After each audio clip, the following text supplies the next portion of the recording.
Okay, so let's get started on this.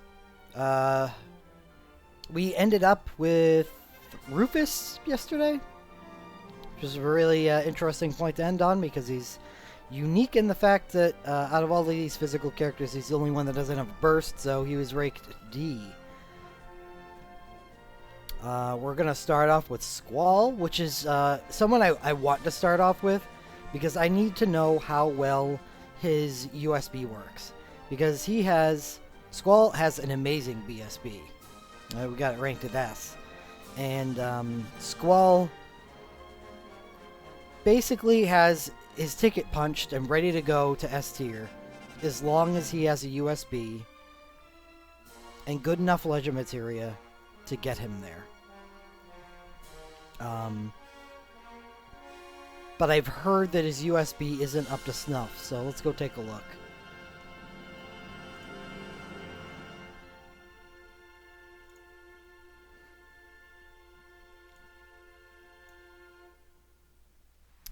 So we're going to take a look at Squall's BSB2 first.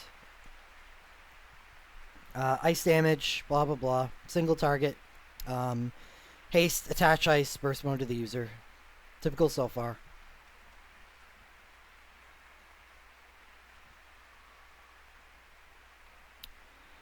Let's see, the commands are Spellblade, whereas the first burst is combat. That's probably going to be relevant later. On his Burstal Break, we have Draw Injunction, first command. 2 single attacks that do 0.4 each. A second, or both Ice Non-Elemental, right? Yes, both Ice Non-Elemental. And the second command does 4, 5, 6, 7 attacks with increasing multiplier as well. Scaling with Draw Injunction uses and a plus critical chance. I mean, this already sounds really good. It sounds a lot like Raijin's, except more damage focused instead of utility with Raijin's healing. And it seems like this is built to be used in the first use of the Burst Soul Break, whereas Raijin, in order to get the full effect out of it, it would need to be detonated on the second use of the Soul Break.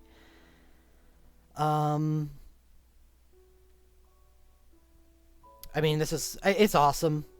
I'll just say that. Like, I'm not going to give you the mathcraft on it, but it's the highest damaging Burst Soul Break commands in the entire game.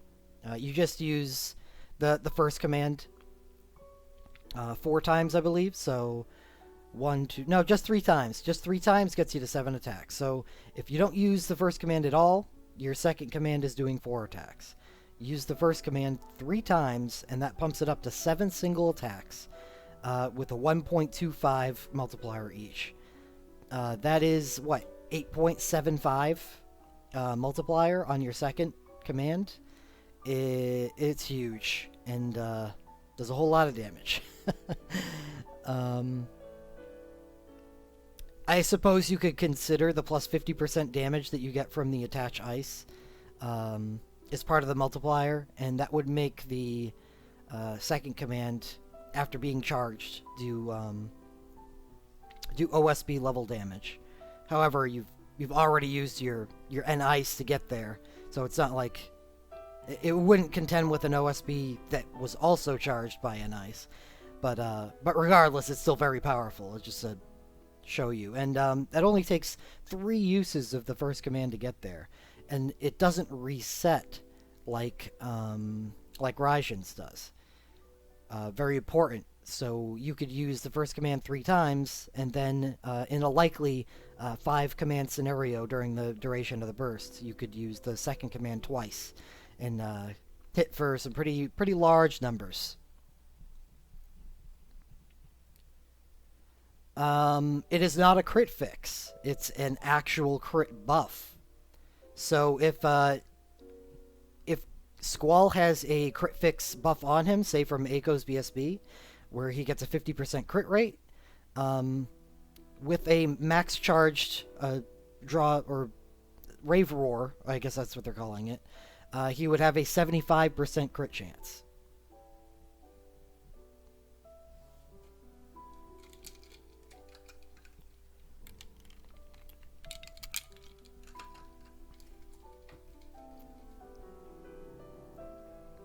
Yeah, his Legend Materia, which we'll get to, is definitely suited for this. So I'll go down the list of his other things before we get to his USB, because that's gonna really make or break him. He's an A tier character with just his burst, so we don't need much to get to S. But yeah, I've been told to be apprehensive, but I'll make that judgment myself when I take a look at his USB. Sub-Zero Blast is OSB, just typical Ice Non-Elemental, 12.0 damage. Mystic Flurry, old Soul Break, overwritten by his Burst Soul Break 2. You're likely not going to be using Squall for all that much, unless you have his Burst Soul Break 2. It's kind of what defines the character. But I suppose you could make a case for him as a viable, like, just an ice damage dealer. Not as exceptional as he could be, but with, like, Mystic Flurry and his OSB and his USB, if you unlucky enough not to get his BSB2 in that mess. Lion's Roar, his first Bristle Break, is really bad. Just haste burst mode. It's just old. It's power creeped out. The power level on the entry is bad. The commands are combat instead of Spellblade, which is a problem. And this is I can draw a parallel here between Squall and Bart's, and that's why his combat school commands are bad. Is that these are decent multipliers, and he can hit fire and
is pretty considerable. It'll help you hit that chase. Oh man, Squall's on the border. He's like Renoa. Or, not Renoa. Renoa's definitely not S. Refia. I apologize profusely to Refia for confusing the two names. Uh, hmm. This USB may not make him S tier worthy, but I mean that BSB2 is just hot, so hot right now, like Hansel. Hmm. Well, we're gonna put Squall in S for now, because I got Refia there. I think Refia and Squall are gonna be. They're on the edge. They're on the edge.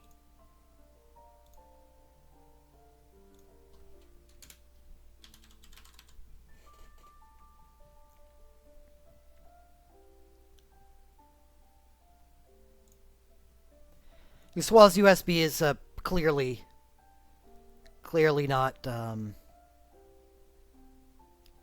as good as some of the other USBs we've seen in S tier, including Refia's.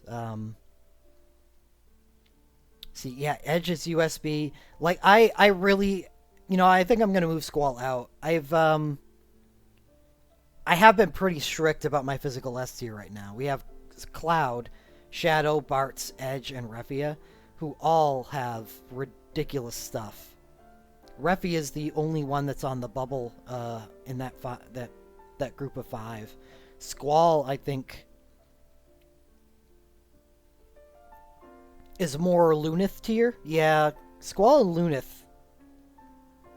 Lunith has a better. Does he have a better USB?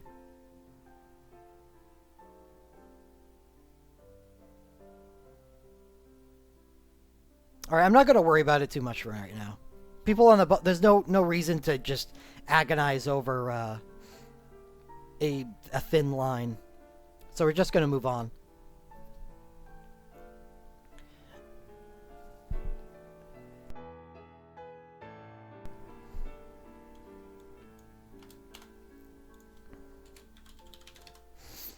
So we got Zell, non-elemental character. Like looking at these because they usually have some interesting stuff. They have to make up for the fact that they're non-elemental. Mechs, it is important, but the fact they can use swords means that any like slight against them in their equipment pool is definitely much less impactful. Hold on one second. I'm making a change that I should have made yesterday. Okay. Zell, we got Celerity 6, Monk 6. He hits Celerity 6 by way of record diving. No legend materia, though. So that's an issue, because you don't like to full-on record dive people for their... if they don't have the legend materia, because that's like an added benefit. But anyway, whatever. I'll get into his stuff. Yeah, I put Squall in A. I moved him down. I think Squall and Lunith are pretty comparable characters. Just different elements of, obviously. Zell. Zell's a funny guy. He started out this game being just a typical monk, and then he kind of moved into this specialist role where with different beat. I think he got that from his Air Guy's glove. I remember that event. Yeah. The Air Guy's glove is the first instance where we saw a crit fix, I believe. And it granted critical to the entire team and did a whole lot of 7.92 single target damage. That was a great Super Soul Break. Definitely not great anymore. But we do have 2 really good Soul Breaks for him, and that is his Combat King, which is a 0 cast time, 0.01 cast time, same thing, and grants Combat King to the user for 25 seconds. This is actually a really good complementary Soul Break because his burst is a buff, and it's a flat 25-second buff. So if you've got the ability to loop in another Soul Break in there, it's not like you lose anything because the entire party still gets their critical 50%. The Combat King buff, I believe, is. I forget, man. It's been so long. Combat King is attack, defense, resistance 30%. It's a really nice thing. Nice complimentary soul break for the character. But really, the main draw of Zell is his duelist burst soul break. Also, zero cast time. Also, random attacks. Causes stun / interrupt for whatever that's worth, which is nothing. Grants critical 50% to all allies for 25 seconds. That is the reason to use Zell in your team, and the fact that he's non-elemental means he can theoretically fit very well into any team, or any physical team at least, and grants haste and burst mode to the user. The commands are actually good as well, because there's always that hidden gem of instant cast. We have first command, which is the Dark Bargain command. You can tell how old the Burst Soul Break is because of that. Normally they throw the Dark Bargain command on the second. But it's 4 single Dark Bargain for 20 seconds. And then his spam command, which would be 4 single attacks, 4.8. Lower multiplier, same amount of attacks. But it grants this instant cast 1 to the user. This is the power chain status, not instant attacks. So I don't know. I don't even know if that's even that useful for Zell. I guess for using an RW. Because his soul breaks are instant cast anyway. Everything Zell does is instant cast. As long as you're spamming this command. So it's a really good utility damage non-elemental soul break. Yeah, Zell is better than Sabin. It is a little weird. It is a little weird, but that's the way it is. Zell is a good character. He has celerity access too, which is very important. Very important. Celerity gets some really big buffs, and Zell can take advantage of them. I think I'm going to go take a look at it just to show you how well it synergizes with Zell.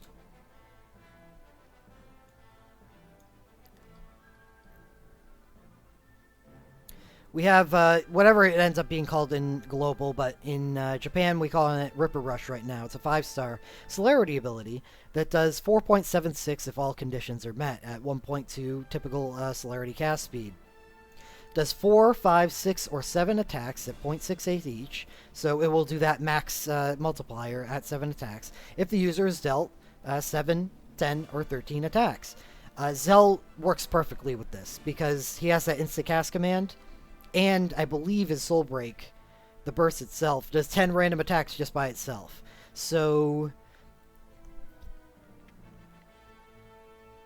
yeah, I mean, you do the 10 attacks from the burst opener, and you probably use 3 life siphons to get there. So if you feel like it, you could just life siphon, burst, Dark Bargain, and then just start Ripper Rushing for 7 attacks a turn. At this high multiplier. That's like 6-star level. That's full charge level, which is hampered by its gigantic cast time. So this was basically made for Zell and similar celerity characters like Zac, but Zell in particular. And then that's before we even get to the 6-star celerity, which gets buffed. Dervish. But I don't think Dervish is made for Zell. Like, why use Dervish when you can just use Ripper Rush instead? 0.6 multiplier at 8, so that's a 4.8 multiplier. Yeah, it's a 6-star, so it's going to have lower hones. So just use Ripper Rush. So yeah, Zell's a very high damage non-elemental character. And his Burst Soul Break has such great utility, and it's so strong that man, see, now I'm torn on Zell in A and B. I'd probably put him in B, and just with the caveat of knowing that he's one of the best non-elemental damaging characters in the game. So that's something to consider when you're looking down the list of how highly the non-elemental characters rate. Because there will be a non-elemental Magicite dungeon. I don't know if I've said that yet, but there will be one that's non-elemental that you're discouraged from having anything elemental in. So non-elemental characters will be legitimately relevant. Not just for, buffing like Zell does to the other characters in a party, but as a primary damage source as well. Probably B. Yeah, I'm going to throw him in B. Right. Yep. You guys have it exactly correct. A, once we see Legend Materia. And I think the way they've treated Zell has been very good. He gets very high quality things. So I am optimistic about his Legend Materia. So we're going to throw Zell in B, and it hurts me because I really like the character.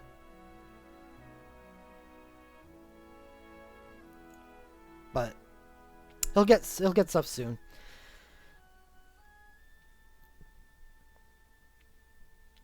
So we got Safer next. We have Dark Damage, Knight 6, Darkness 5. So he's just a Dark Knight.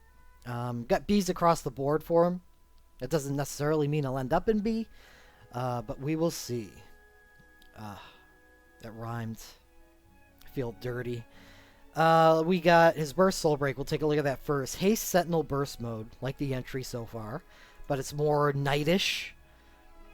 This is, instead of being a Darkness DPS like, Leon and Gabranth, having Sentinel on entry is more Dark Knight.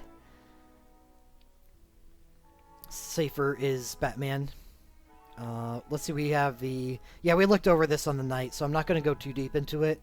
So he's the guy that draws all attacks to him and reflects the damage that is taken to him back. Yeah, I mean, there's that.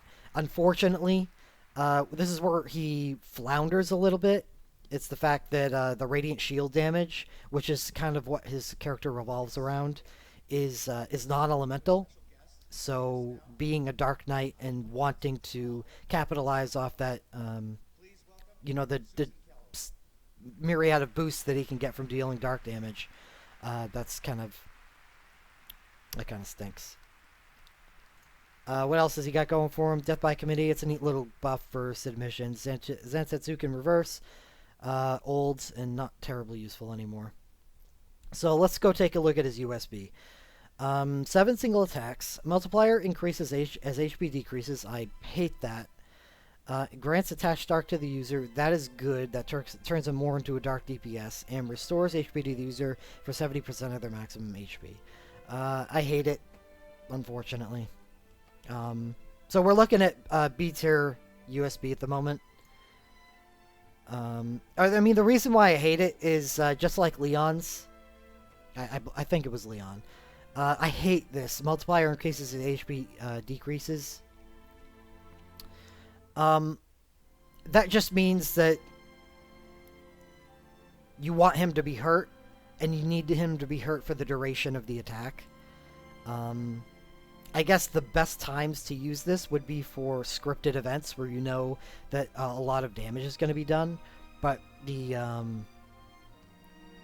that forces you into a tunnel of usage with it, so not that great. He is definitely based around his Burst Soul Break. Let's see what he's got. He's got Last Stand and Re-Raise. Is it a neat? Definitely a neat Legend Materia. I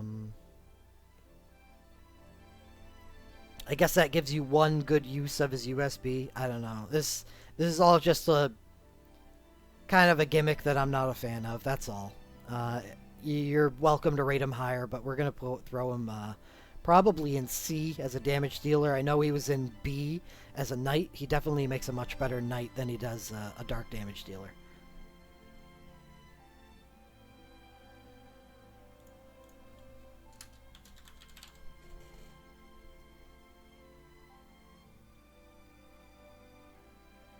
Yeah, I agree, Solus. He is a really cool idea.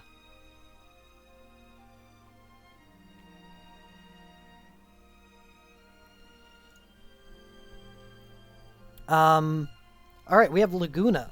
Have an element that is lightning, even though Global hasn't really seen any evidence of that. But we will in I think one or two events. Machinist 6, Shooter 5, BSBB, Complementary B. No Legend Materia. BSB, Split Laser, 8 random attacks, causes Imperil Lightning. Well, there we go. Grants haste and burst mode to the user. That stinks, Lemonade. I think I saw a Reddit post that you were able to beat her, right? Or you were just doing more Unilesker for fun. All right, Laguna's commands. We have 4 random ranged. Random on a burst command is weird. Hopefully we don't have to use that command. Second command grants instant machinist abilities to the user, ranged attack, single lightning. Well, normally I would say single is bad, but instant machinist abilities works really well with his kit, which is Machinist 6. He can... This is your Tempest Snipe guy, right? I mean, you just use this command and then Tempest Snipe twice and then use the command again and then Tempest Snipe another 2 times. So kiss your lightning orbs goodbye if you want to use Laguna.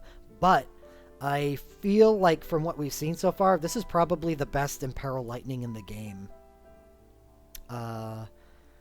As far as like damage output is concerned, I think maybe Lightning's would be better just because Lightning's a better character and she's more suitable for just being on a team in general.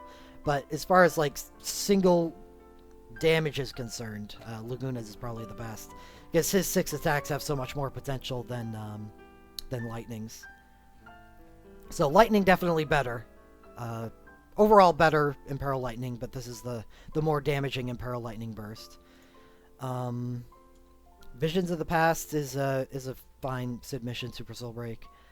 I guess Elsewhere too. It's good. For like Full Throttle and Torment. Freezing Barrage. He does have that Imperil Ice. So that gives him a little extra oomph. Because not only is he a lightning character, but he can also join up in an ice team and just life siphon out Imperil Ices. I believe group ranged? Yeah, okay. Well, I wish it was random, but that's fine.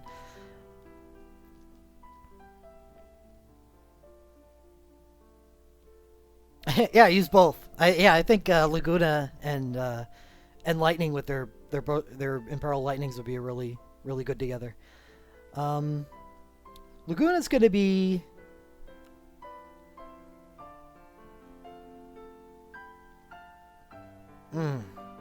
I really like the fact that he has both a Imperil Lightning, which isn't that essential of an element. I believe in the Bismarck fight, which is the Magicite where he's lightning vulnerable. It's more about preventing damage because there's so many sources of lightning. I think I'm gonna have to see Laguna. Because while he has a very high damage burst, that's it. He doesn't have any Legend Materia, so yeah. I like the burst. I do. I think it would be really fun.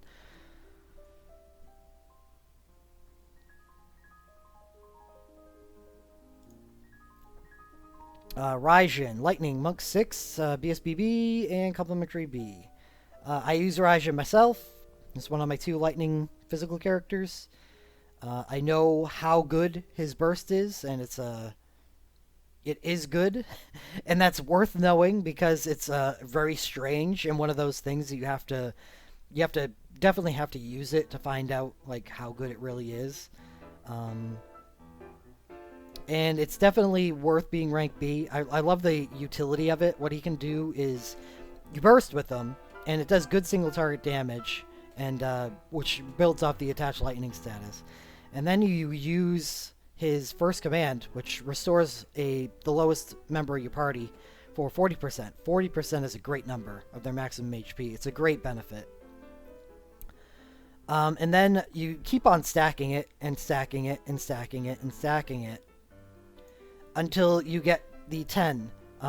With the way his works, it is not diminishing returns, but stacking returns. Every single time that you can use the first command, the more powerful it gets. Not just more powerful, but so powerful that it offsets the fact that you're not doing damage that turn.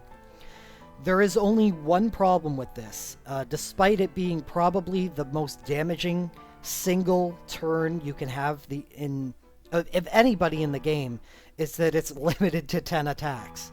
So you're spreading damage that you would be doing over multiple turns with a character into one turn of 10 attacks, and that's a problem because other characters can exceed 100,000 damage over 4 or 5 turns, whereas this takes him 6 turns to get to. So you're really banking on the utility of that command 1, which is a viable and good utility.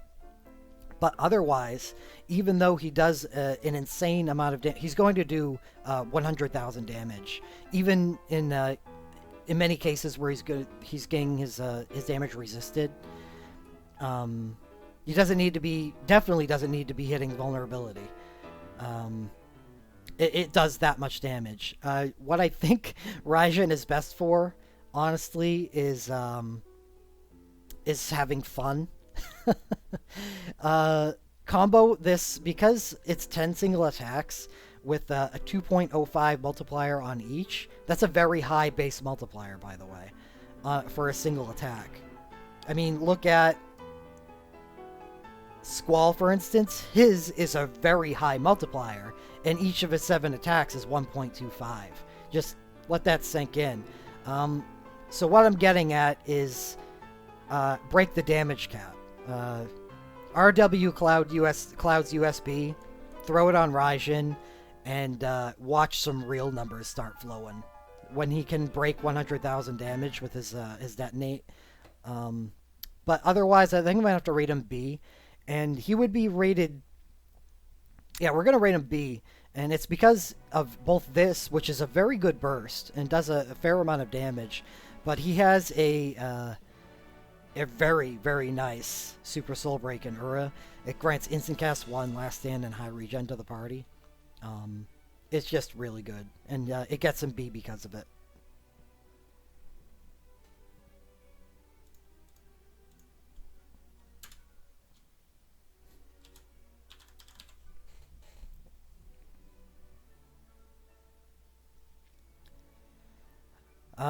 So I think that finishes Final Fantasy VIII.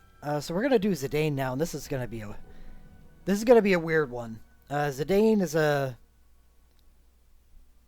for the most part, over the lifespan of the game, Zidane has not been treated terribly well. But I guess that's not really that inconsistent with a lot of the other main characters. Zidane's Birth Soul Break 1 is weird, but strangely good in situations where like Cloud and Lightning and Squalls aren't even good at all. So yeah, I mean, let's go dive into the character. We got his BSB rated as B, Legend Materia B, and Complimentary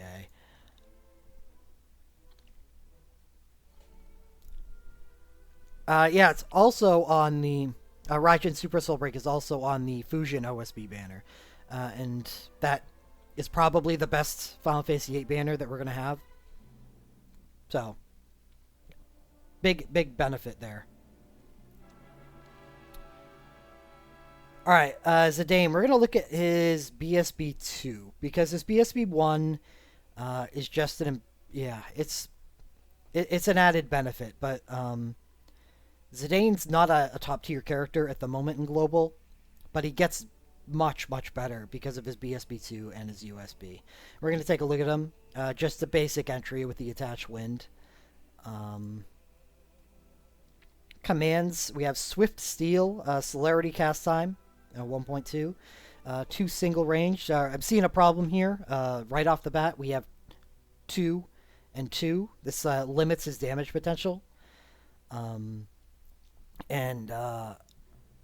unfortunately, with his skill set, he doesn't really have any access to multi-hit wind attacks. So he's limited to 2 wind attacks per turn. Um, don't like that, but let's see where this goes. Causes Swift Steal minus 10%, 20, 30, 30. Grant Swift Steal, blah, blah, blah to the user. Okay. And the second command is 2 single ranged Swift Steal to all allies. Okay, so he's more looking at utility here instead of damage for himself. This is fair. I balked a little bit at the 2 single on both attacks, but if he's going to buff the entire party, then that makes things a little different. As far as those buffs go, let's go take a look at what they do.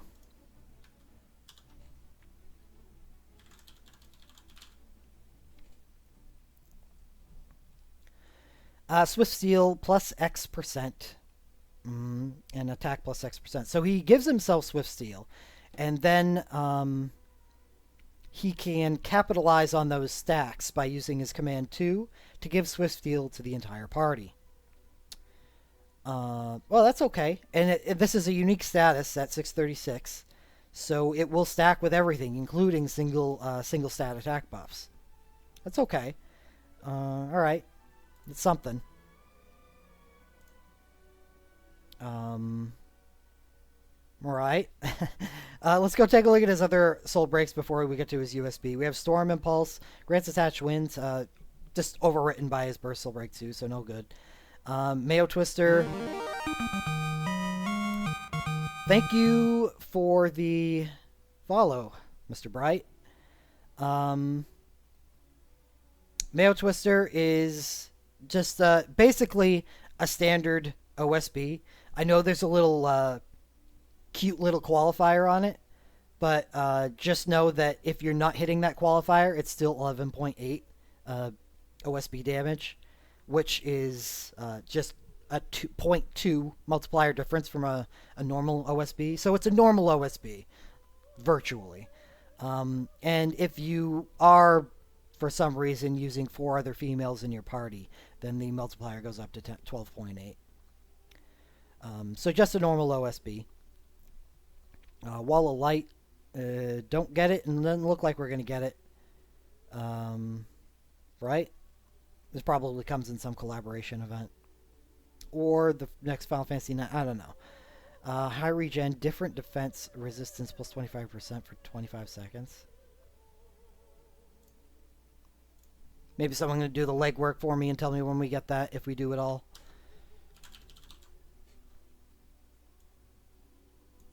It's really is just... They got lazy naming this status. It really is just different defense and resistance plus. So it will stack with defense and resistance buffs. That's it. It's a different one.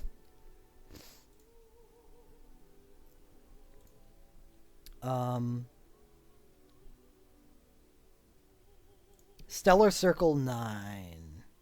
What happened? We lost him. Stellar Circle 5 is his first burst soul break.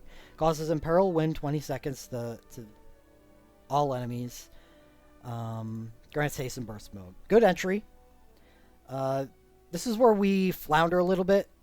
It's weird when you're causing Imperil and both of your commands are non-elemental and unable to take advantage of those. One of the hidden benefits of Imperil burst soul breaks is you get commands that also do wind damage, so you can start using your burst faster and start stacking that Imperil. It wasn't a thing back in the day, but all the other Imperils were able to take much better advantage of that buff, whereas Zidane cannot. He does have some nice commands in the Mug attack and Mug defense, but regardless, I mean, I don't know, it's tough.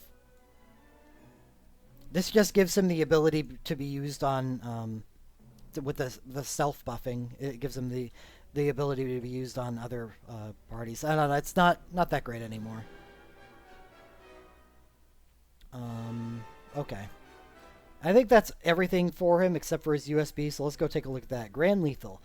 10 random attacks causes Imperil Wind, so that really just overwrites any usefulness his burst soul break one had.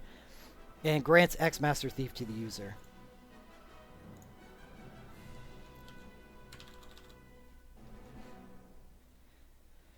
So it's a chase ability. Cast Storm Seal after dealing damage with a thief ability. What is the chase do? What does the chase do?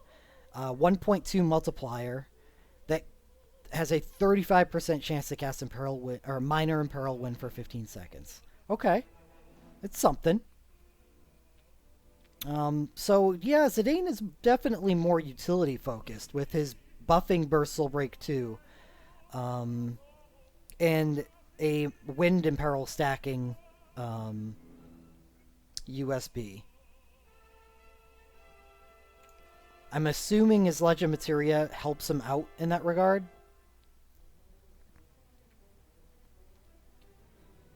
35% chance to quick cast 1 after using a thief ability. It's not double cast. That's unfortunate. I guess quick cast 1 has a tiny benefit available to it where you could use that to cast a USB or a BSB and reduce those massive cast timers. But still, that's definitely no double cast.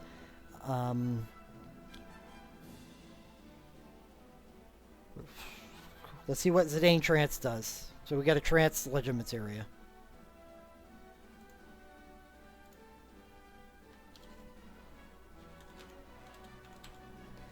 Zidane's Trance Mode.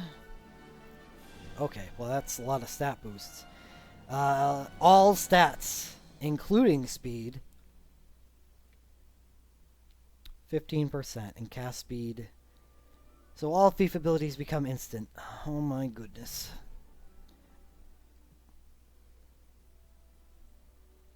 Well, that is a really good trance mode. So trance mode is something that can occur once in a fight. 25 seconds is a long duration.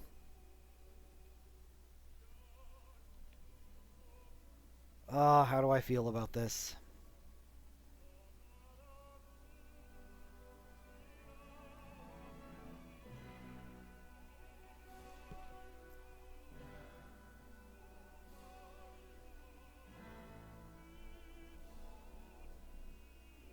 BSBs are, yeah, it's like one.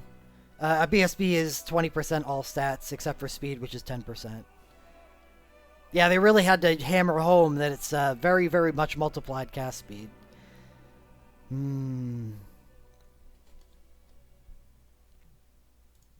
I understand that you can trigger trance mode yourself.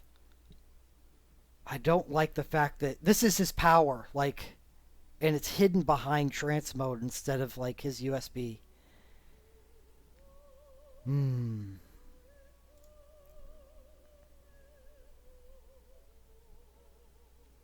Well, it's good. But our S tier is packed with some really powerful people that have much clearer paths to their power and how to unlock it. So I'm gonna put Zidane in the Squall Lunith category, which is A rank.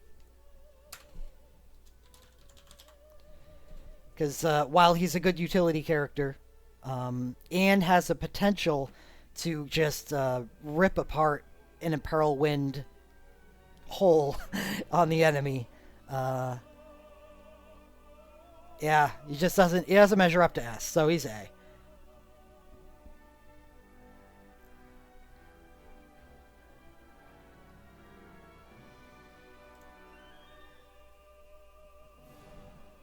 S is Refia, Edge, Bartz, Shadow, and Cloud. Refia's on the bubble. I'm not... Man, she does so much damage, though.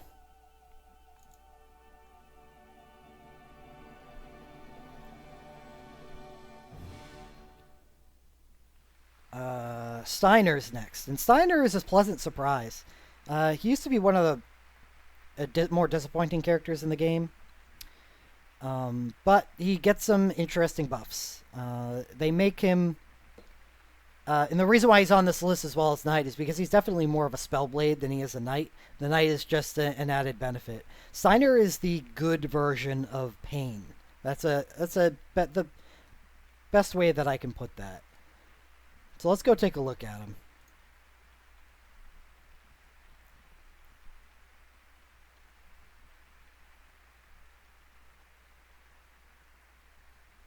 So we got Steiner with his Burst Soul Break and Knight's Armor. Grants haste, attached fire, burst mode. Yep, seen that before. Knight's Honor. Both commands are combat. Very important, I think. That will probably be pretty important. Does 5 attacks if 5 single if exploiting weakness. I always like that one. 3 attacks if exploiting weakness. It's a good one. Would prefer a strength or an attack buff, but it's still good. Doing 3 area of effect attacks gives him a lot of, I don't know,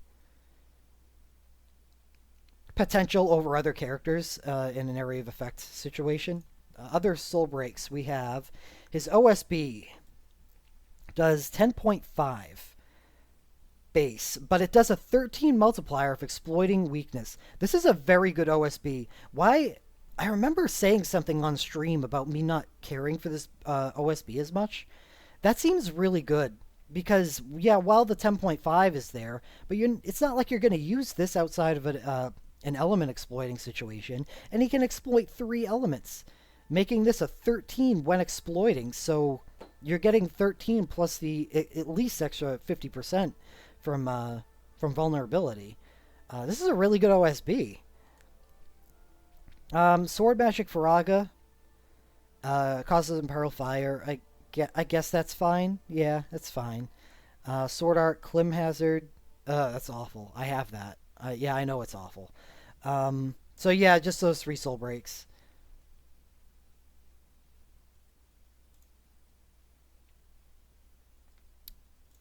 He's got Legend Materia, doesn't he? Yeah. He needs it because he's feeling B right now. Physical attacks deal X% more damage when equipping a sword. This is actually really good. Well, I guess not. I mean, that's because I can't see the percentage. I'm imagining it's just 10%. And that's not like it doesn't like that differs much from the other people that have damage dealt increased by 10%. Steiner Trance. Steiner gets a trance. That makes sense. Final Fantasy 9. Ooh, love that Legend Materia.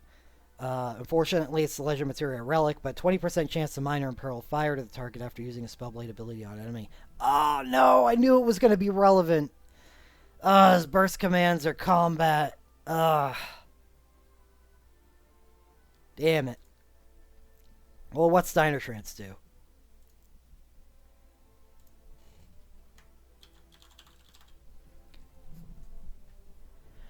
Attack and defense 25%. Ooh, damn it, Steiner.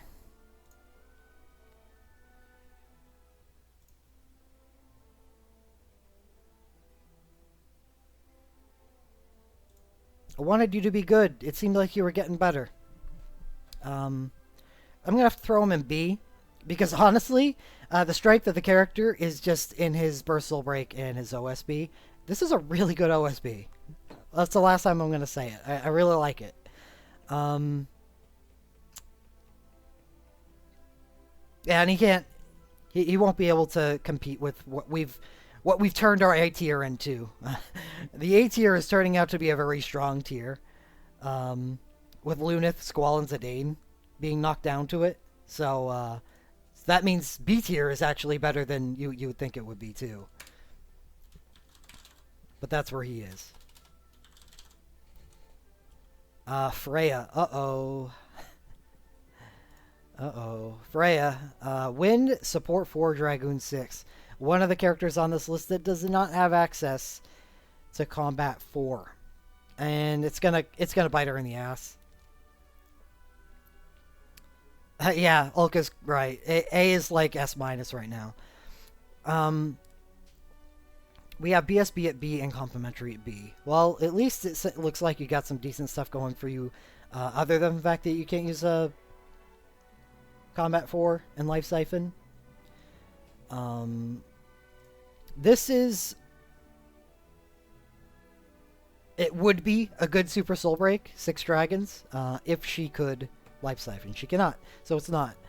Grants no airtime to the user. It would be a decent helper ability for her if she could Life Siphon, but she cannot.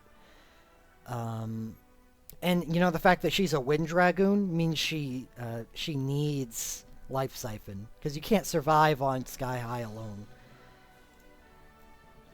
So what she'd be normally bringing to a battle, it seems like, would be a breakdown plus Sky High, which means you're not going to get a whole lot of usage out of your complementary abilities. So we're really looking at the strength of her Bursal Break, and that's going to really decide the strength of the character. Attack defense minus 50%. Well, that is nice. That helps. That definitely helps. 2 single attacks grants no airtime to 2 to the user, and 2 single attacks Smart Other 1 to the user. That helps. But really, this is the entire character, so we're going to have to throw her in C. No combat 4 capability, and only a above average burst makes her not above average. She's a candidate for D, to be honest. It's just that great debuff on the burst. And the Smart Other 1 helps her with her Sky High usage.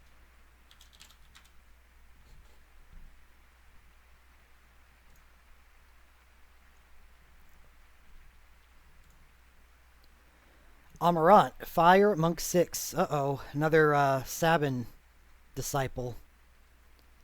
BSBC, Complementary C. Well, certainly doesn't have that going for him.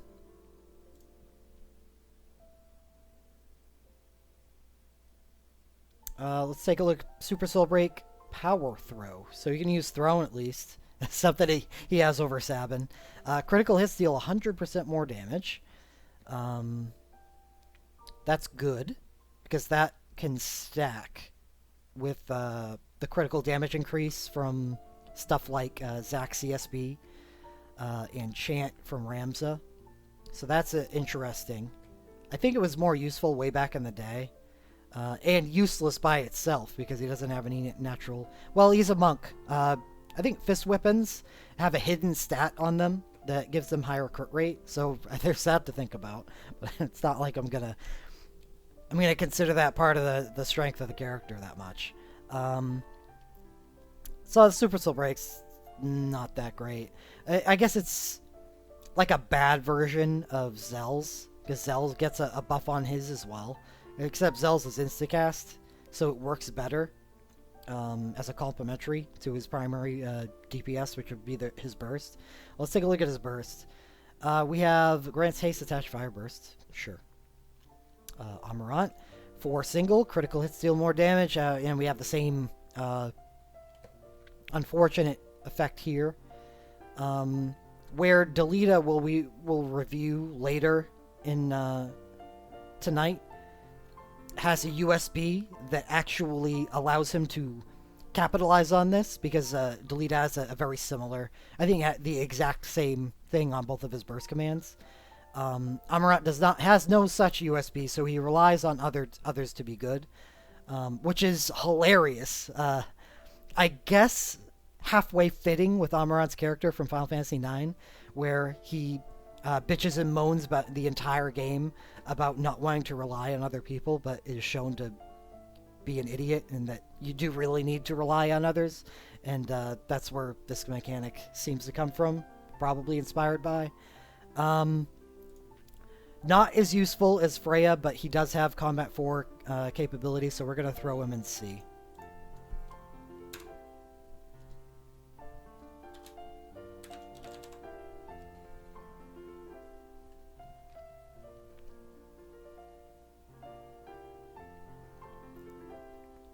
Next on this, we have Beatrix, a return champion from the Knight. So we got Holy, White Magic 6, Knight 6, True Paladin, BSBA, Legend Materia A, Complementary A. We know what Beatrix does. Beatrix has an OSB. She has an excellent BSB, the duo of Awesome and Pearl Holies. And she has a chance to double cast Knight, which works great with her BSB, and her great ability to use Guardbringer, because one of the BSB commands gives her Sentinel. She's a top tier Knight, and definitely an A-worthy Knight for dealing damage as well, thanks to her usage of Guardbringer. and the double cast mechanic. So didn't have to deep dive into Beatrix again just to find out that she is A tier.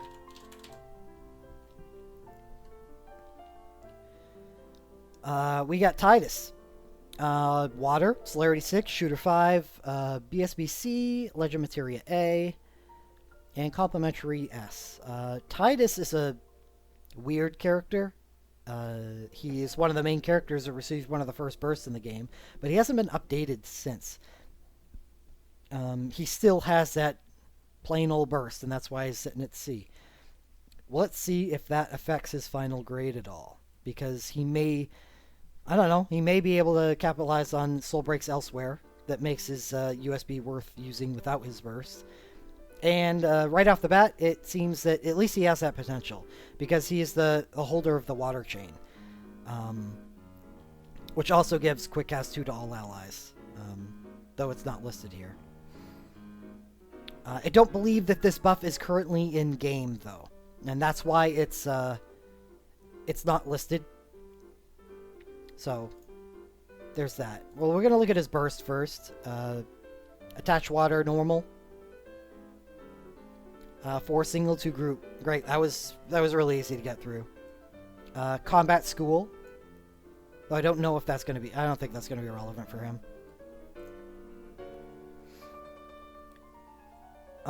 So, really just standard burst. Oh, it has a 0.25 increase on the cast time. Not really relevant. So let's take a look at its chain, real basic. Water chain, 20%, and will grant quick cast 2 to all allies. Nice little benefit, nice water chain. Let's take a look at his USB. This is gonna make the character. And we'll see it's got going for it. Grants attached water. So as we get right off the bat, we know that. Let's see if we can not have to use this with his burst because the attached water overlap. We have X Ace and instant cast 1 to the user. Okay.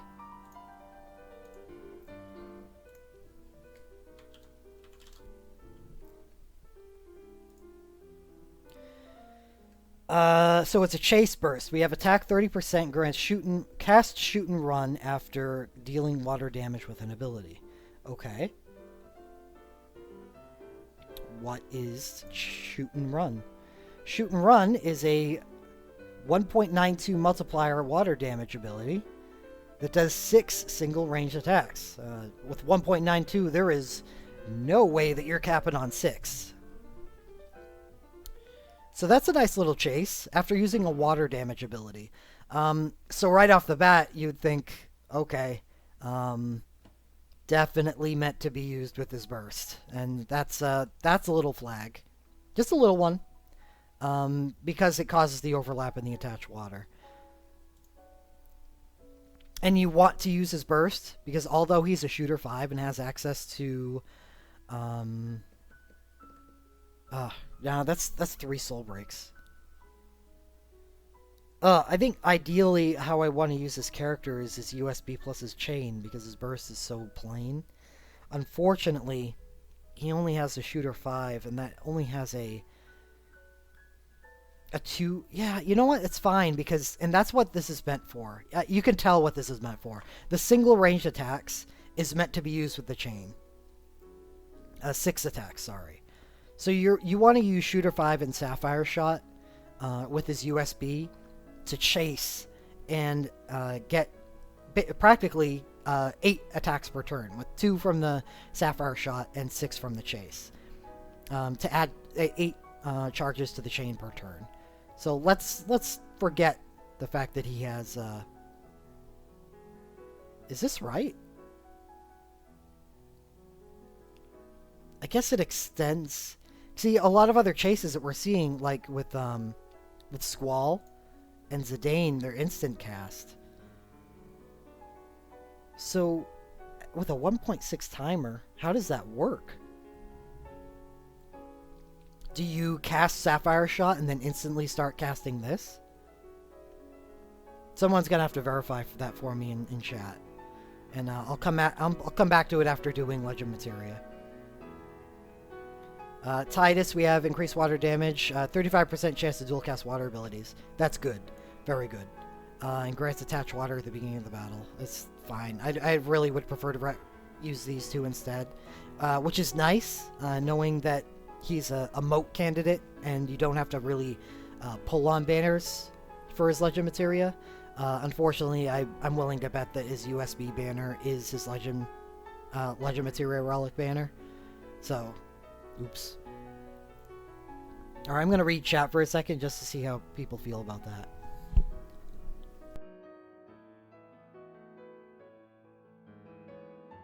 Yes, the burst command counts as a water ability, so he's not impacted by having combat commands.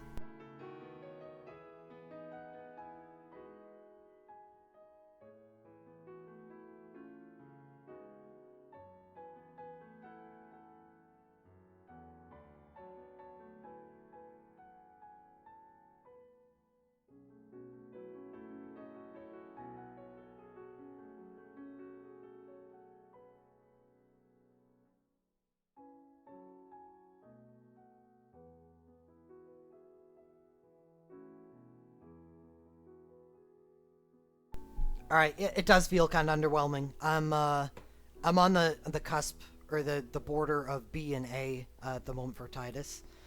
I do feel like the double cast water is probably enough to put him in A because of his chase. But he's dependent on his USB and chain. So not as much of an all-around character as others, but I guess most of them are really dependent on their element anyway. I think we're gonna be Titus for now. Until I find out this and how it differs from the instacast chases. If this is an error or how that interaction works.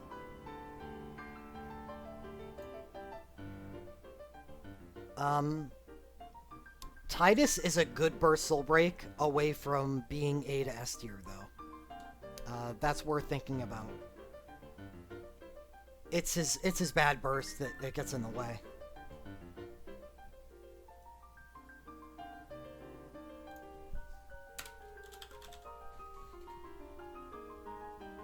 Right, Lemonade, you're right. If water wasn't rare and useful. But as I said yesterday, I guess this will be the first time for this stream that I say it. I will be putting people's elements next to them on the list, so you'll be able to line up the order in which they appear for their element on this list. And as of right now, we have Edge. Edge is an S tier water character, so he just blows Titus out of the water when it comes to water. But I think Titus is second on the list, not including Bart's. Bart's cheats, though. Bart's does everything. All the elements. Not all, but water's included in his portfolio. Okay, we'll move on. You're right, it's not bad. It really is just the average burst soul break.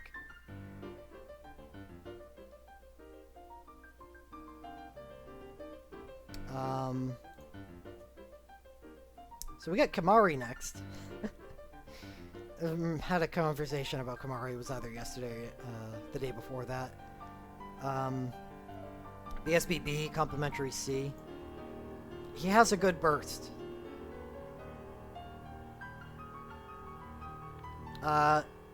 Group ranged. Causes Imperil Water 20% for 25 seconds. Imagine if Titus had this burst instead of Kamari. Titus would be so much better of a character. Because it would work very well with the attached water from his USB as well. Burst commands for Kamari. Drain Liquid and Aspire Liquid. For single, restores HP to lowest HP percentage ally for 20% of their maximum HP. It's a good command. I like that command. And Smart Ether ones him. I guess? As a water dragoon, it's a little weird. I mean, what would you be Smart Ethering? Honestly, if I'm using Kamari, it's for just life siphoning and getting into his burst. So I guess you're just looking at the first command. Combat commands, it's not gonna matter. Ooh, sorry. Soul Breaks, we got Fang and Gagaset is actually a good Super Soul Break. This Soul Break doesn't get old, the Beatrix and the Cyan version. Yeah, just Magic Blink 1 all allies, 4 single attacks. Is it elemental? No, it's not. Yeah, stinks. We'll put Kamari in C. He does have a good burst. I really like this burst. But he doesn't have anything else, and no legend material or anything like that.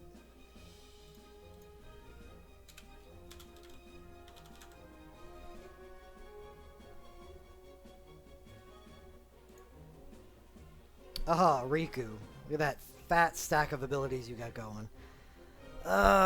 This deals the water damage. She does the Celerity 6s, the Thief 6s, Dancer 5, which is Buko benefit.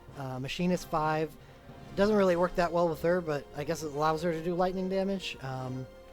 Shooter 5, which gives her over water, it gives her ice and fire.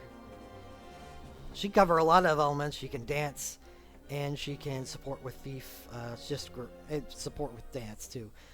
Just great ability pool. Probably one of the best ability pools in the game. BSBB, Legend Materia A, Complementary A. Boom. Burst Soul Break, Machinations. Imperil Water. Good Imperil Water. Good. Like that. It's a rare one.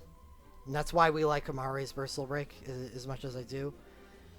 But Riku is clearly the better character of the two. Even though she doesn't have Combat 4 capability, that's okay, because she does so many things. 2 single ranged, attack and defense minus 20%, and attack and defense plus 20%. So she's got a Mug Bloodlust on her second command and 2 group, which the group is good. Ooh, that stinks. Not having an elemental first command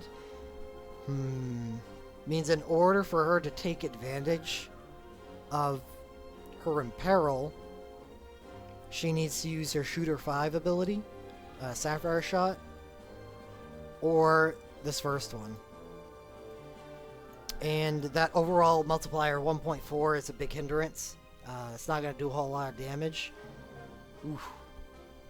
So I guess your goal with Riku and her Burst Soul Break is to Mug Bloodlust with the second command, and then if you're facing group, you 1.4. If you're facing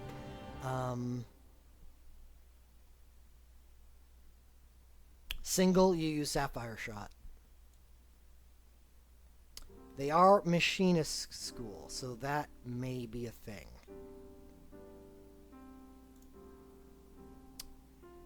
We got the Master Thief Super Soul Break, which is a very good one. Not only does it do a dual stat buff, or debuff, where attack and resistance, but it also gives her 30% attack and resistance to herself. So, good complementary Soul Break. Elbed Brew, attack and magic 30% to all allies, and grants instant cast to the user. Not bad, but overwritten by her USB that appears in the next Final Fantasy X event on the first banner.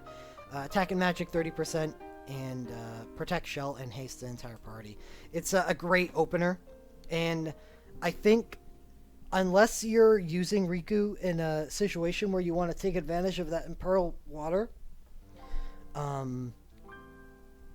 you're bringing Riku as a utility character where she uses her USB and then uses her gigantic ability pool to support that while her USB is active. So she's not necessarily a strictly water character, because she can just use her USB and dance if she'd like. She's actually a very competent support because of that. You can use the USB and use Tempest Snipe and make her a competent lightning character.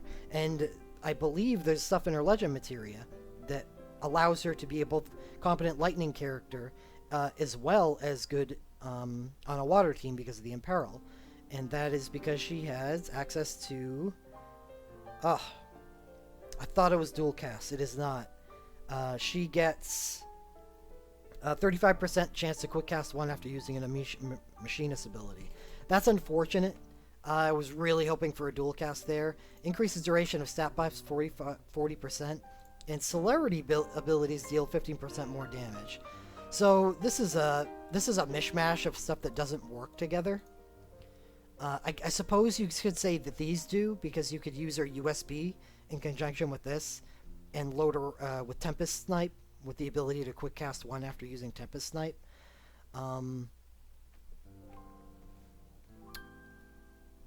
Where do I place Riku?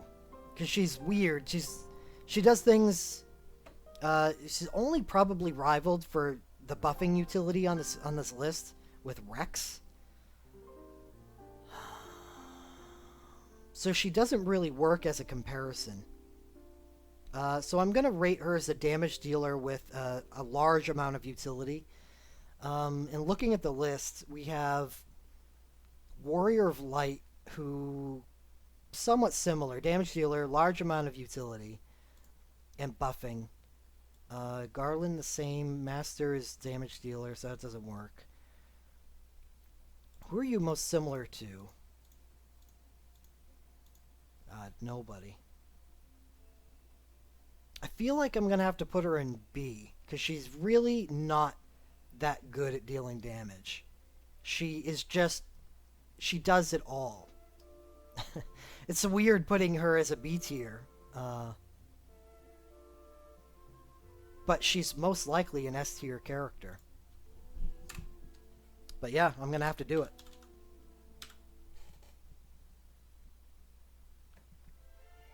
Yeah, if you bring her USB, you have the Mug Bloodlust and Tempest Snipe. Right, she has so many configurations that work. Yes. Yeah. Yeah, it's incredible. The utility character of the game. And she is rated very highly in support because of it. All of this is very much more impactful as a support character. I think I have her rated as S support. So Riku's good. Don't let the B rating in the physical list scare you off. Uran, we have Fire, Knight 3, Samurai 6. Used to be the bastard knight, but he has improved in the time since, because he does get a good USB, and it's reflected in his complimentary A grade. BSB B, Legend Materia B. Let's go take a look.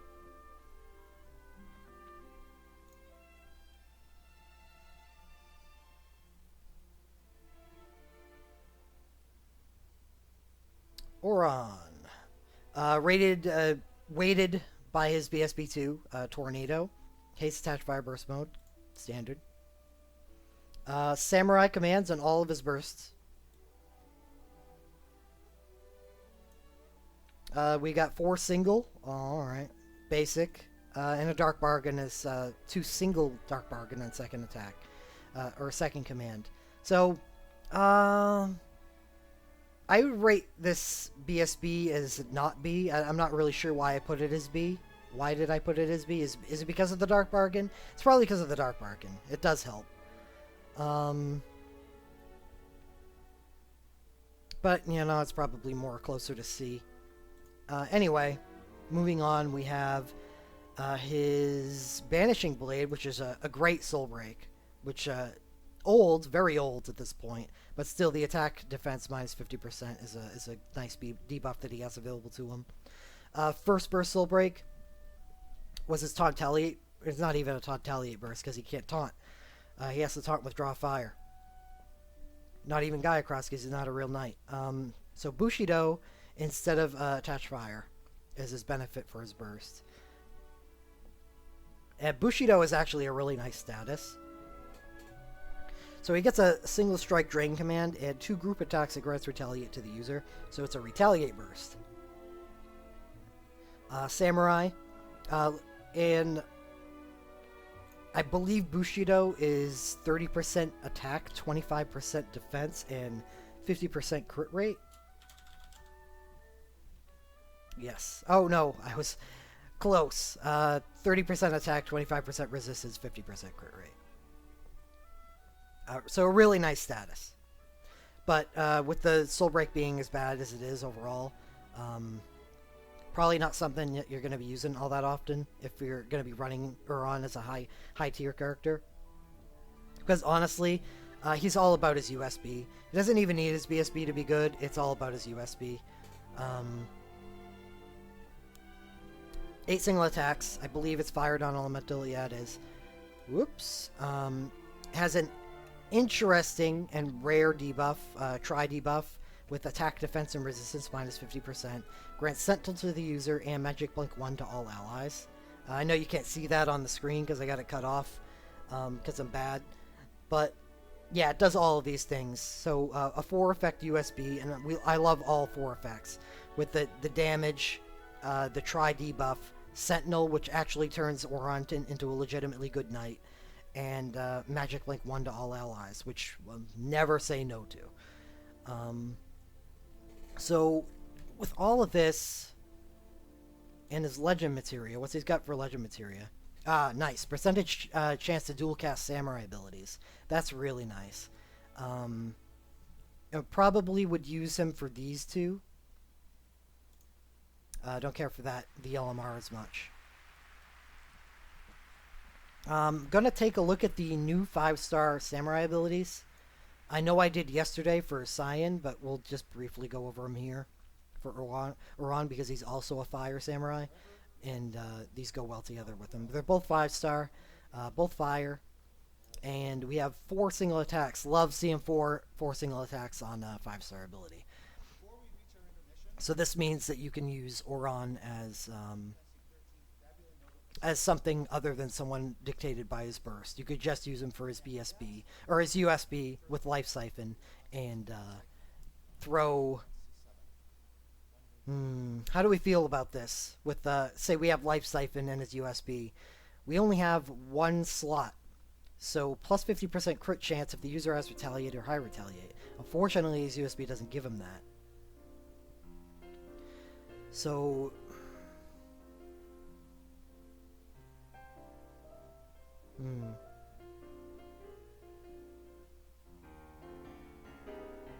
Do you use him with these 2 abilities instead of Life Siphon? And just count on the fact that you're exploiting vulnerability to accelerate the speed at which you cast.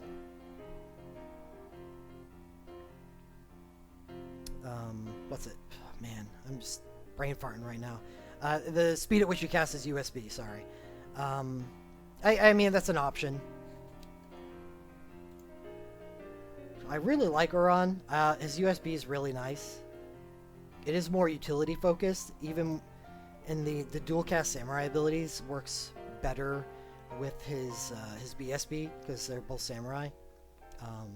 So he's a little split in his effectiveness as a damage dealer and a utility character. So he's definitely a better knight than he is a damage dealer. So I think we're going to throw Uran in B.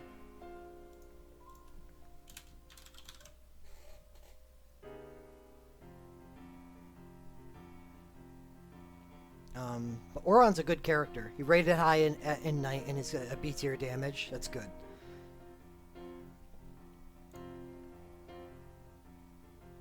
Next we have Jekt.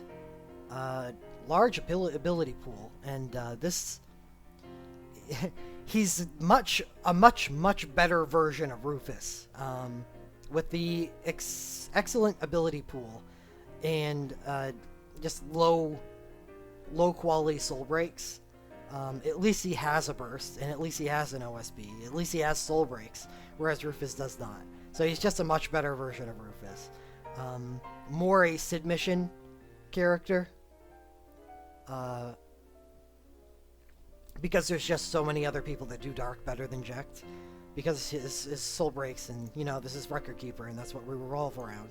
So let's go take a look at them and why they're that as bad as they are. It's just an attached Dark Burst. It's just like Titus's, where you got the 4 single and the 2 group, command 1, command 2, all just doing the dark damage thing. He's got the OSB, which it has a weird gate on it where you gain more multiplier by having more Soul Break. So Jekt is essentially just a life siphon bot, where you life siphon for the entire fight until you get to the end where you just chain soul OSBs. Not only boring, but less effective than other OSBs in their flexibility. Jekt Blade, Super Soul Break, grants attack 50% all allies while doing 5 single attacks. That's not that great. So he just has bad soul breaks. Jekt is going to be C tier.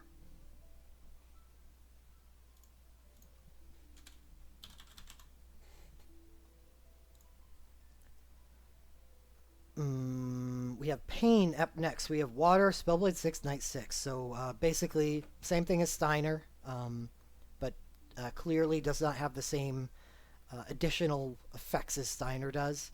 While Steiner has that multi-elemental OSB that actually hits really hard, Pain, on the other hand, does not. She doesn't have an OSB. She has a BSB that, this would be so much better of a BSB if this little benefit right here, the damage increases with Spellblade abilities used, was on the commands instead of the opener, because the opener just doesn't matter as much since it happens so seldom. Liquid Steel grants attached water to the user. It's fine, complementary, but it turns her multi-elemental status into single elemental status. Haste all allies. And Pain's got 4 single, allowing her to do 3 elemental, water, wind, water, earth.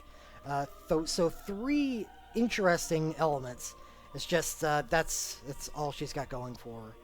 So either she's a water knight and you need to use a complementary soul break to help get her there, or she's an intermediate hit all other elements. So more of a beginner character, where if you don't have a lot of soul breaks, this helps out your elemental coverage. But with so many other people able to do these elements so much better than Pain, not that good. And that's all she has. Not developed at all. So we're gonna toss her in D. We're talking about Pain. Moving on, we have Ayame. Final Fantasy XI character, does Ice, Spellblade 6, and Samurai 6. That's an interesting little group of stuff she's got going there. BSB A, Legend Materia A, and Complementary B. Let's go see why we got our BSB as A. I don't believe this is in global yet. No, it's not. It's Meikyo Shisui. This is the origination of that status that we've seen a couple times on other people, like Bart's Burst Soul Break 3. Ice Non-Elemental grants haste, Meikyo Shisui, and attach ice and burst mode. So this status right here is actually a complete bonus because we're used to the haste, attach ice, and burst mode. The status itself, I haven't reviewed it today, so we're going to go take a look at it now. Is a 25-second status that gives attack and resistance 30%. That's just a great little bonus. Got it for free. Commands are Chillfang Blade, both Ice Non-Elemental, 4 single attacks, and 2 group attacks, and grants Dark Bargain.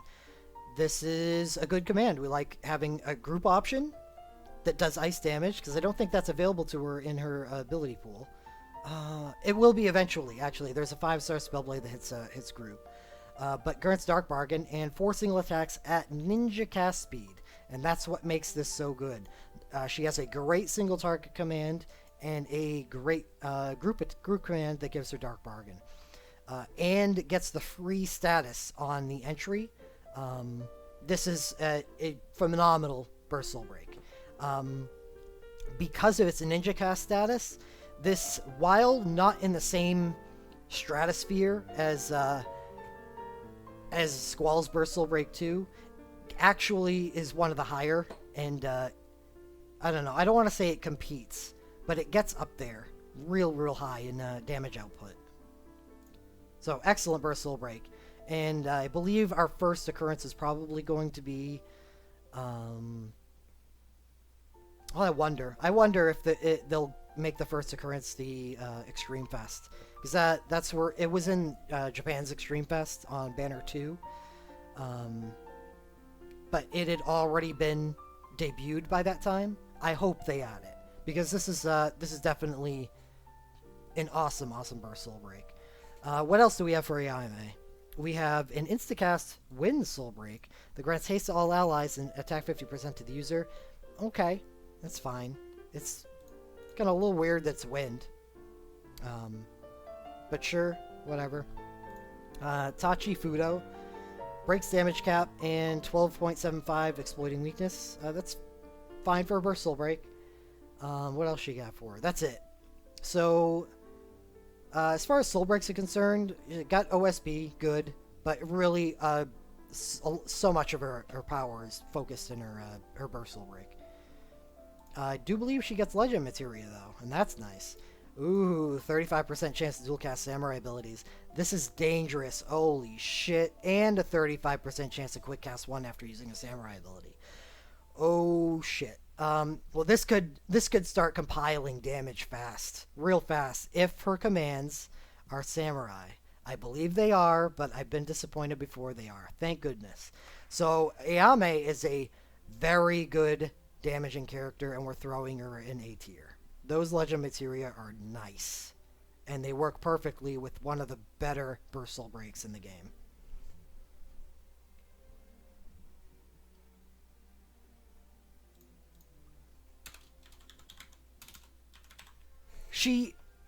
What's interesting about Ayame is having these two Legend Materia is like having a passive USB active.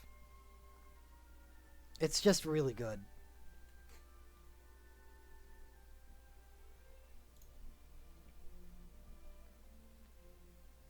Right. Yeah, I mean, all you need is her burst, and she becomes an A tier character, which has a lot of value to it. And that's something that should be noted right now. Uh, a lot of these characters, even the S tier characters, require, two soul breaks to be, as good as they are. Maybe even, 2 plus their LMR. Ayame is A tier with just her burst. That's it. Because her burst plus the 35% chance to dual cast Samurai is good enough. Add in her LMR as well, and now we're talking. And I do believe that her burst and LMR occur on a banner together. So that's that, and they do work well together. So moving on. Really liked Ayame. Prish, we have a non-elemental monk. Celerity 6, monk 6. Monk. Looking like Zell so far. Well, what do we got going for you? Burst Soul Break B and Complementary C.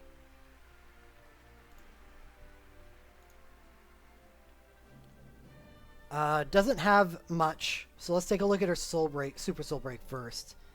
40% max HP Medica, last stand and high regen of the party. Good. That's a good Super Soul Break.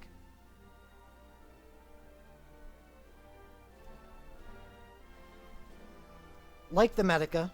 Sure, last stand can be useful and high regen's fine. But really, I mean, we're gonna need her to really knock our socks off with her BSB. Quick Monk abilities 5 on cast. So really, sounds like she is meant to combo. So they want you to use separate commands and maybe even abilities along with it. Or just to machine gun off commands. So we'll see. Prish, normal cast time commands. 3 to 4 to 5 to 6 single attacks at 0.8 each at 1 to 3 monk abilities used reset. So if you haven't used any monk abilities, it'll do 3. Obviously not even worth using at that point. 4 we get a little better. 5 I say we become ideal, and 6 is definitely where we want to be at. The 5 quick cast monk abilities definitely helps us get to 6. So we need 3 different monk abilities used. let's see if we can find out where to get them. We got 4 single attacks, grants Dark Bargain to the user. Already, I like this monk ability. What? Obviously, it's definitely meant to combo. So we need to find some combo pieces. Got Fires Within. She's non-elemental, remember, so none of these elements really matter that much. Burning Crush. I hadn't seen this before. Oh yeah, actually, yeah. 4 single attacks and plus 20% crit chance. That's okay. Um, Fires Within, we know is a good ability. Meteor Crush, we know is a good ability. Gives her attack plus 50%, and does decent damage while it's at it. So it allow if you need to self buff while doing this combo, you get there. Exploding Fist is 290 with a plus 20% crit chance. It looks like Burning Crush is basically a strict upgrade, but it is completely fire damage. While Exploding Fist is 5 single.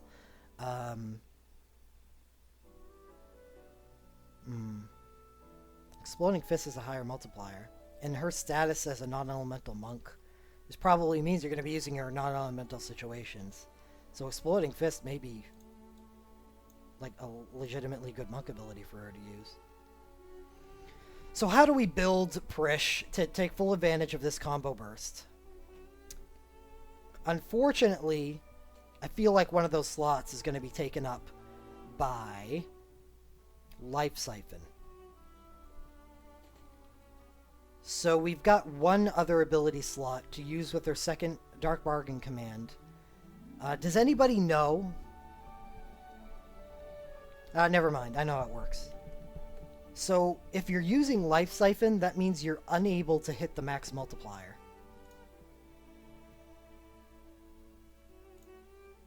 Because you need 3 monk abilities. So you'd be using this plus, say, Meteor Crush to give her an attack buff. And then you'd be using this, and that's only 2 unique monk abilities used.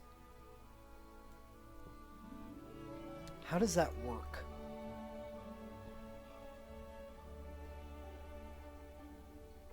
It's a weird one. I like it. Let's see. Let's run under the assumption that we're hitting 2 monk abilities used, and you're getting 5 single attacks. That gives us a 4.0 multiplier. Pretty good. A lot of damage. But it resets on you, so you only get to use it once. However, it's not like the other 2 abilities that you would be using to do low damage. We're gonna put Prish. It's high damage, but let's say compare her to someone like Master, who is in B tier, who does better damage. And Prish doesn't really have anything else going for her other than that Super Soul Break, which is fine, but it's just okay. I want to put her in B, but I think I'm going to have to C Ayame. Do you have Legend Materia? Or, sorry, not Ayame, Prish. She doesn't have Legend Materia, and I think that's a strike against her.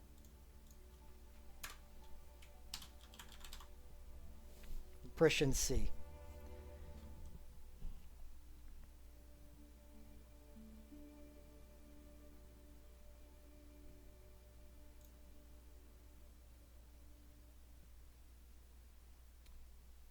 Lion, non-elemental.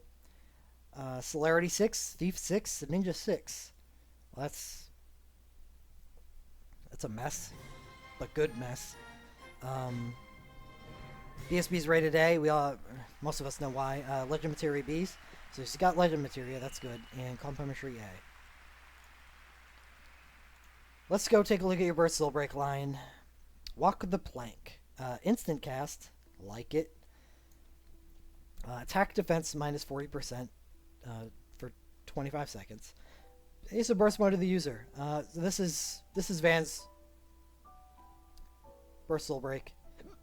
Ninja cast commands. Attack and defense matching the debuff. So it's a stacking debuff burst. And a good one at that. So we like that. And you got Thief commands. Wonder if that's going to be useful. What else do you got going for you? You got a USB, huh? Well, let's look at Powder Keg first. 5, 9, 7 group attacks depending on your speed. Defense and resistance minus 50% for 25 seconds. This is a good complimentary soul break. I think the 205 speed is absolutely hittable for Lion. I think Lion, being a celerity character, has a very high natural speed at 99. Lion 187. So that means if you're in burst mode, you're able to hit that. So definitely complimentary in every aspect of the word. 7 group attacks. It still does only 7.0 damage, so it's only realized at where it should be at 7 attacks, like that Sabin thing. Oh well. Oh, they're group attacks. God, 7.0 group attacks is good. Never mind. I was thinking single. 7.0 single wouldn't be that great. So let's take a look at this USB. We have an Instacast USB. 9 random attacks at 7.8. Hyper Break. Penta Break. Attack, defense, mind, resistance, and magic. And grants Instacast 2 to the user. Definitely not as hot as some of these other USBs that we're seeing for top tier characters, but really nice for Lion. Lion definitely showing her her chops as a celerity character here, with the instant cast and then instant cast 2, and then instant cast burst with ninja commands. Lion moves quick, and because she moves so quick, that means it's definitely plausible that you're going to be able to maintain both her burst and this USB together, making her a very strong character, I think. And the value of the attack defense debuff cannot be understated. I think we're going to throw Lion in A tier for really great synergy and great damage because she attacks so quickly. Yeah, definitely A tier. Love it.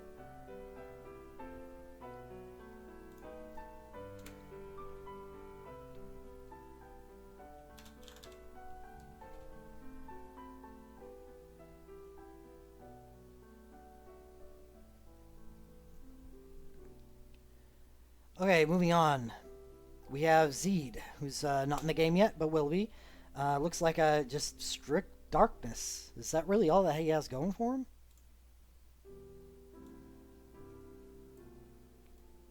He's got Spellblade 3, which is worthless, and Black Magic 3. Can he open anything else in Record Spheres? No, he's just darkness. It's just the darkness guy. Okay. What do you got going for you, man? I don't know who you are. I didn't play 11, and you're not in Record Keeper yet, so I don't know anything about you.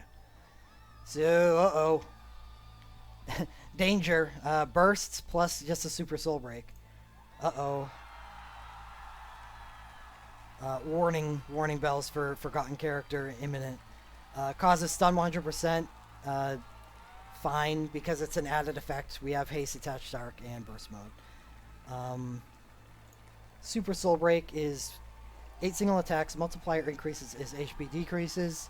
Hate it. Restores HP to the user for 40% of the max HP. Okay, so don't like that Super Soul Break. Let's take a look at their burst.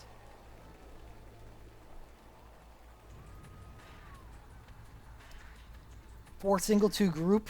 Dark Elemental, yep. 5 attacks of exploiting weakness and grants Dark Bargaining the user for 20 seconds. That's fine. That's a great burst. But that's all the character has going for him. He is a combat darkness character. And that's it. Do you have legend materia? No. Yeah, I even have the BSB rate as A. It has a good burst. I think A may be a little generous, but it's AB. Because he just has a good burst to his name and literally nothing else. He's here. At least that was quick. Now we're moving on to Final Fantasy 12.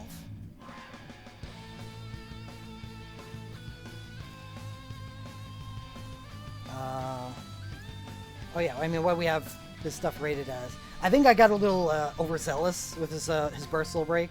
Well, I rated Lion's very similar one as A, but I rated Van's as B. I do believe that Van's Bursal Break is better than Lion's, even though they're almost copies of each other, because I think the magic defense debuff is more useful than the attack defense. But they're probably so damn similar that they should be the same grade. So whichever you want to think of them as A or S, they're excellent bursts. So he's another non-elemental celerity character, except he also has support 4, which is a nice benefit.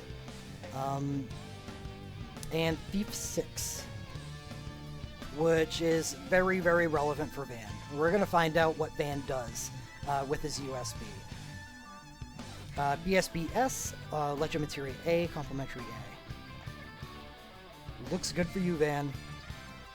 So where do we start with you? I guess it's with what everybody knows Van for, and it's Arc Blast, Burst, Soul Break. Instant cast. It is Lion's Burst, Soul Break. I'm not going to go into this just because it is so different, or so similar. And it does defense magic, with the commands being defense and then magic, to Lion's attack and magic. The one thing I want to highlight here is his commands are support. They're very important. Where Lions were Thief, it would have been nice if Vans were Thief, and we'll find out soon why that is. Support does not help him at all. Van, we didn't get this, but it looks like I'm glad that we didn't get that, because that looks like banner pollution. He has a bad OSB. Piercing Blow, Super Soul Break, Instant Cast, and does attack and defense minus 50% for 25 seconds. So this allows him to complementarily cover the role of Lion. So that's an option if you need it. But what's going to define whether Van stays an A, or stays AB, or ascends to S tier is his USB, which is Instant Cast, another good one. This is similar to Lion and her Instant Cast USB. This means that maintaining BSB and USB is a very real reality, and a lot easier than other people can. Attack and resistance minus 50% for 25 seconds, good. So it's a mug attack and resistance. Same thing as Riku's Super Soul Break Master Thief. So same thing, except it also adds X Mode Sky Pirate to the user. What is X Mode Sky Pirate? Should spell it correctly. X Mode Sky Pirate is a 15-second duration where Thief abilities deal 30% more damage, and a cast speed is made instant cast for Thief abilities. Thief abilities become instant cast. Since he is, a specialist in non-elemental, I'll tell you right off the bat, I guess. Van is meant to be the Thief's Revenge character. You get this USB going, and probably his BSB as well, and then you just slam Thief's Revenge. So if you plan on going down the Van route, you better have a rank 5 Thief's Revenge. That's all I'm saying. Pucker up and get ready to ante up those wind orbs. And Legend Materia, does it help? Increases stat duration buffs. It does help. This is an interesting and unique Legend Materia. Increases damage dealt by 5, 10, 15, 20, or 30% if the target stats are lower. So all you would need on the enemy would be to have full break, and he just gets plus 20% damage done. That's a really powerful. It may not be a dual caster, but it's still really, really powerful. And this is probably his best 2, I'd say. I don't know. Unless you're like really relying on the debuffs that he casts, this is okay.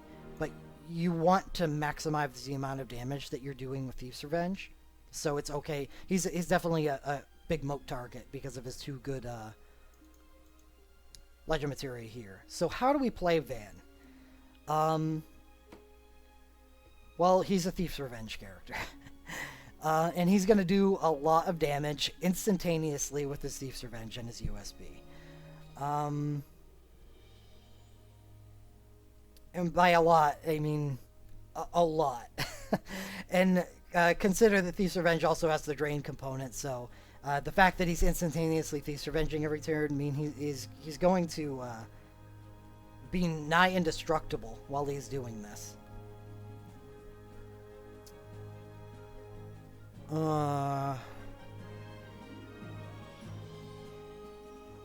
I think just his extreme non-elemental damage output with Thief's Revenge and his USB, plus the awesome debuffing utility and damage output of his BSB and the USB together, I think Van is an S tier candidate.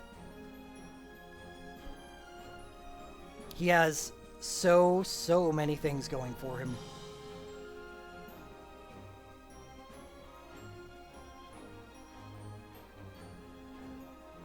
And really, the only cost of getting him there is those wind orbs.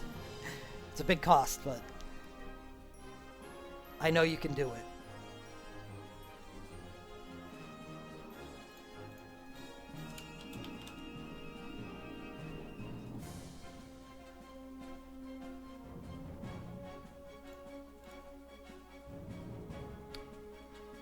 Next up, we have Balthier. Fire, Spellblade 5, because he's a Spellblade 4 and he gets opened up to Spellblade 5. Which is fine because he's a fire character, so not having Snow Soul Strike isn't a huge loss.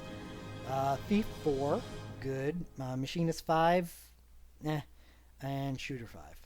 Shooter 5 is good, that works well with his fire capabilities. BSB B, Legend Materia A, Complementary B.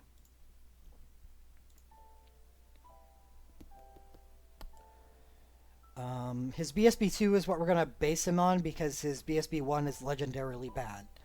So, Ultimate Fires of War. He has an Imperil Fire Burst Soul Break. Nice. Oil Bombs, 2 single ranged of 0.3 each. It's better have some kind of mechanic going on for it. And 25% chance to cause Imperil Fire for 10 seconds. That's a good mechanic. Plus, on the second command, we have 4 single ranged, and it scales, the multiplier scales with oil bombs uses. This is actually good, because say you've used oil bombs 3 times, now you're doing, for your final 2 commands, or say, yeah, so you would use this one 3 times, and then for your final 2 commands of the burst mode, you would be able to use Flame Rapture at 1.2 for each command, and that's 4 single attacks at 1.2. That's a 4.8 multiplier. That's really good, and you're doing this while adding the chance to Imperil Fire. I do like this burst. And what are your commands? Machinist. That's probably a good thing considering I saw Legend Materia for you. Stinks that the leading man does not get a USB. He does have an OSB. Inferno grants attached fire to the user. It's a good complementary soul break. God, this is just... I don't even want to look at Gatling Gun. It's so bad. And Straw Strafe is overwritten by his Imperil Fire Burst. So these are your 3 soul breaks for Balthier. Legend Materia. He has 30% chance to mire Imperil Fire to target after using Machinist ability on an enemy. Again, it looks like this is Balthier's theme, is he Imperil Fires the enemy. And a 25% chance to dual cast Machinist abilities. This is really nice because it could potentially allow you to accelerate into using your Flame Rapture faster. These are very nice complementary Legend Materia for his burst. I really like it. I really like it. TRM Shadow says, would you consider this a good enough Imperil Fire to consider bringing him on a Fire Mage team? Yes. You know why? It's because Balthier is a thief, and he can self-buff himself. You can steal power, or you could just life siphon, life siphon, life siphon, steal power, and then go into your burst combo, and that would be good. That would be around the same time that you're starting to activate your mages as well. Like Terra would be wrathing at the start of the fight so she can get up to her USP so she can start machine gunning Chain Faragas. They're a great duo together. The leading lady of 6 and the leading man of 12.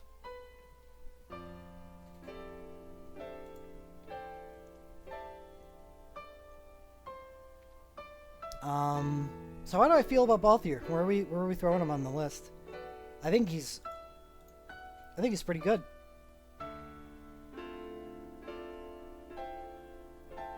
Looking at A, and the fact that it's the S- tier, I don't know if he can bust through with that. Because he's more of a utility debuffer than a straight up damage dealer. With a lot of, I don't know, what's the word for it? Extensibility, I guess. Versatility, due to his ability pool, and the fact that he can thief. I think he's probably B tier.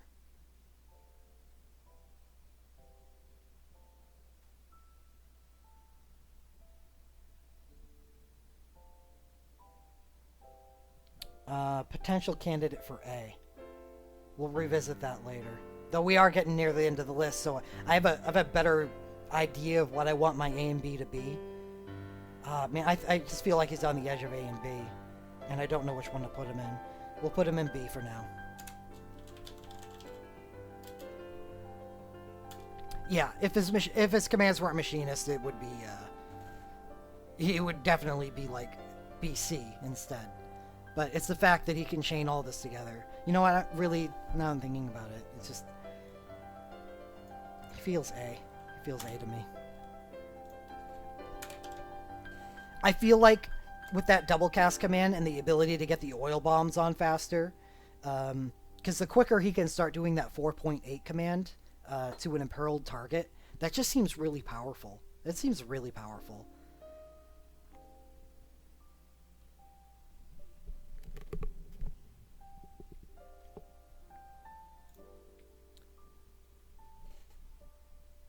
Alright, we got Bosch, Holy, Knight 6, Samurai 4. BSBB, Complementary B.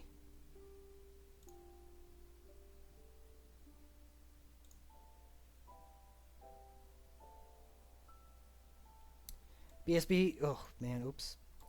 We have Shining Ray, Holy, Group, Attach. And he's got 5 attacks exploiting weakness and 2 group and granting retaliate. Granting retaliate's okay, I guess. But do like the first command, increasing multiplier and amount of attacks of exploiting weakness. That's the theme for Bosch, is if he's exploiting weakness, he does more things, I guess. No, never mind. Wrong person. His BSB doesn't do that. Damage increases with holy attacks used. That's fine. That's good. Max multiplier of 14.5. That's good. What? Oh. Chrome. You wound me.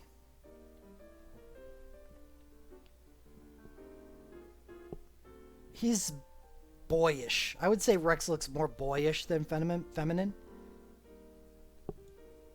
Immature.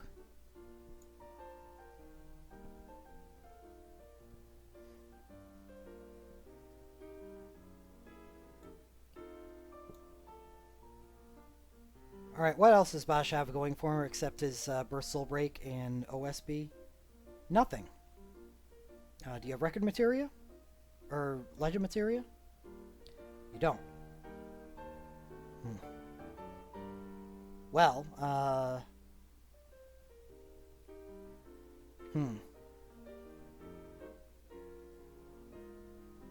C. An above average burst doesn't allow you to push into above average.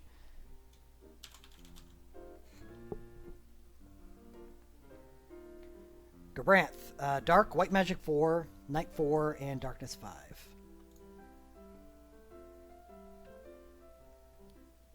Gabranth, we have Innocence, his random enemy Imperiled Dark.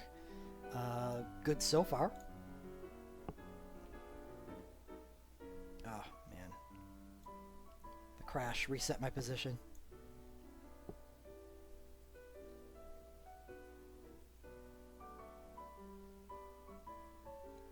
Gabranth, Judge's Rondo and Blood Trial. Ninja cast speed on the 4 single attack dark damage first command, which is nice. Little pulled back by... the drain command is useful. We see it many, many times over many soul breaks. It is useful, but you just... I don't know. It's more of a Sid mission thing than it is for a team, because you're usually able to properly cover team healing, where you don't have to use a single attack for 20% of damage dealt. So it's only like a 2,000 heal to himself at maximum. But the Ninja Cast Time command coupled with Imperil is really nice. Love to see that. Lightning and Zack also get that, which allows them to exploit faster, generate soul break faster, do more damage. Yeah, it's good. What else does Gabranth have? He has a USB, unlike his actual protagonist brother. He has a USB. Okay. Well, Gabranth is probably going to be better in Bosch, and that is a weird thing to hear come out of my mouth. Grants Attached Dark. That's a good complementary soul break. But completely overwritten by his USB, which is 10 single attacks. Attack and defense, 30% to the user. It's pretty selfish. Aggressor and quick cast 1 to the user. So very selfish. But Aggressor is funny. Gabranth is just Gabranth, you know? Like, he's just he's not even the main bad of Final Fantasy XII, I don't think.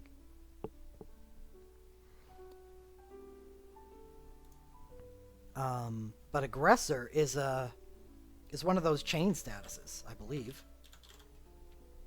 Yeah, grants quick cast 1 after using a dark attack, which is really nice.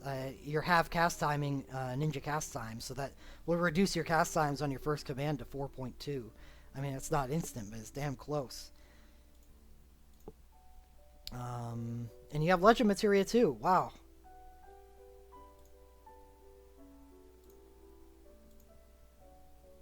Yes, dark is important. Dark equals good. Gabranth's Legend Materia are increased dark damage dealt, grant attached dark, and plus attack for each dark attack used. Yeah. Fell flat in the Legend Materia area. So the USB plus good Imperial Dark BSB is going to land Gabranth in B. With a good enough Legend Materia, I would have thought about A, but he would have been on the border of A and B, but now he's more like at the mid to bottom of B.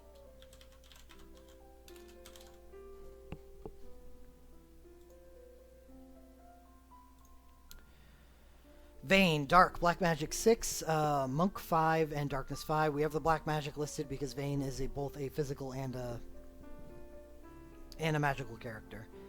Monk 6 is weird. It doesn't really have anything to do with what Vayne does. I guess you would only use it for the Meteor Crash plus 50% attack buff if in a physical party of mages. But if you're in a party of mages, why not just run him as a mage? So the Monk 6 is kind of worthless.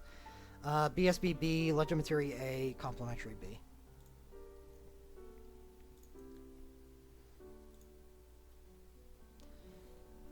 Force of Will, his Burst Soul Break, does physical or magical depending on his stats, and Attached Dark does really just the Vincent thing going on for him, where he's got both physical and magical on his opener, and he has one physical command and one magical command. Vincent differs where he has a higher multiplier if he's doomed, which is nice for Vincent. where Vayne drains, sort of, where he refills his maximum HP by 25%, which each attack he does. Both good in their own ways. I like both. He has an OSB, and he has Mach Wave, which is instant cast 1 to all allies is a very useful thing to have. I think just because he doesn't really have anything exciting going for him, the OSB isn't anything to write home about. We're gonna throw Vayne in C. Hello, Horse Protect.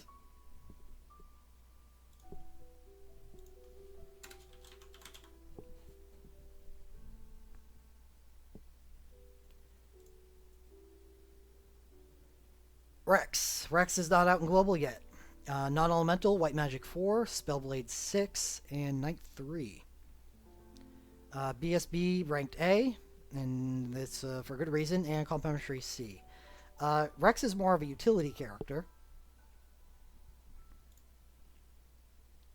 His Whitefall Burst Soul Break is a boost, or a buffing Haska, where he grants attack and defense 30% to the party, and hastes him at the same time, and gives him a burst mode.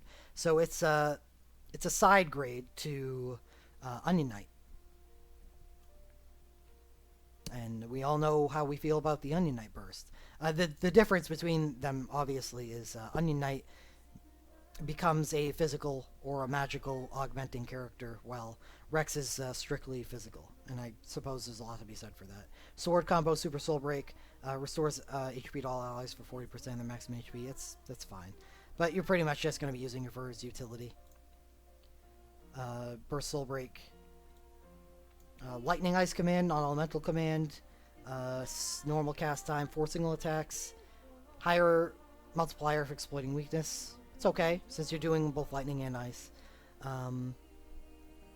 4 single attacks, grants HP to lowest HP ally for 25% of their maximum HP. It's good. It's good burst.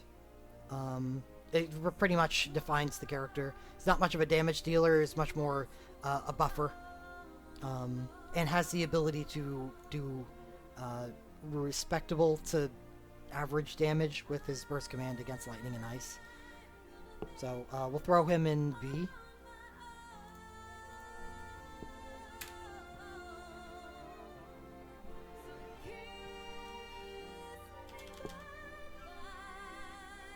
What are we listening to right now? We're listening to me hitting the skip key. So we're finally moving to Final Fantasy 13. We're almost at the end. We have Lightning, main character. Does lightning damage. Surprise, surprise. Celerity 6, Spellblade 5, Shooter 5. What are you confused about? I've got her BSB 2 rated as B, Legitimatory A, Complementary A. Lightning is a good character. And she will be a good character very soon in her event where she shares a banner with 2 very, very good mages in Sid Reigns and Nabat.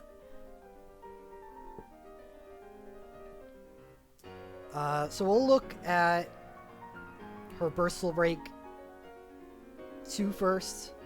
Focus Bolts, Imperil Lightning 20%.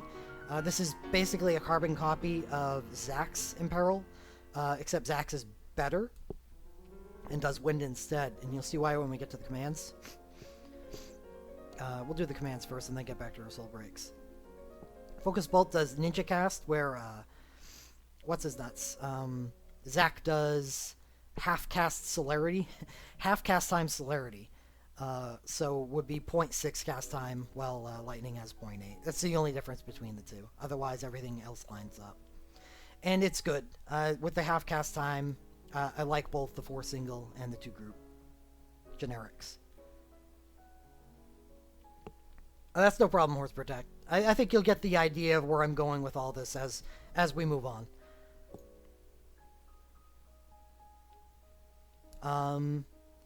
Lightning Strike. Grants her attached lightning. While a decent Super Soul Break, it gets overwritten by her USB. Thunderfall is a bad OSB because it's an iterative OSB and it starts out low. So you're doing 11.25. So after one cast, you are 0.75 behind a normal OSB. Second cast, you're doing 12.0, which is normal, so you're still zero point 0.7 behind, 0.75 behind normal OSB.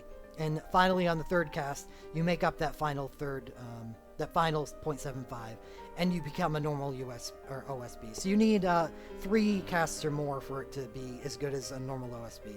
So I don't know, in a really, really long fight, I guess an epic fight where you're using 4 or more OSBs, it could be legitimately good, but otherwise it's not. The thing is, the lightning strength has nothing to do with her OSB, so don't sweat not having it. It's plus 10 attack as far as I'm concerned for lightning. Requiem of the Goddess is a bad BSB one, and you won't be using it if you're going to be using lightning as a strong character. It's a Sid mission only, really. And I guess Celerity Nightmare, right? It's got that going for it. Anyway, so now we get to the strength of Lightning as a character, and that's her USB. Army of One. Grants her Attached Lightning, X Flash, and High Quick Cast 1 to the user. High Quick Cast is the ×3 cast speed. And I believe Lightning is a machine gun character rather than a chase character. So she keeps on chaining that,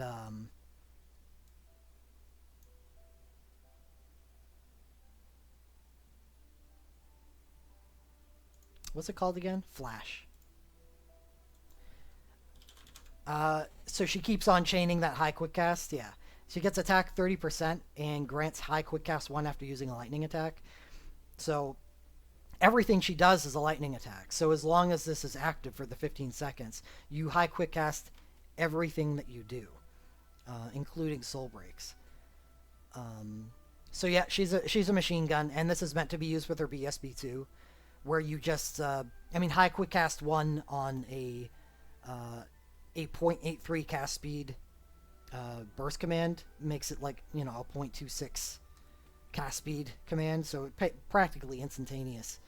And then when you add her legend materia along with it, she starts the fight with haste and into cast 3. This allows her to get her BSB2 and USB active, and the 25% chance to dual cast lightning abilities. Obviously meant to go with all of this.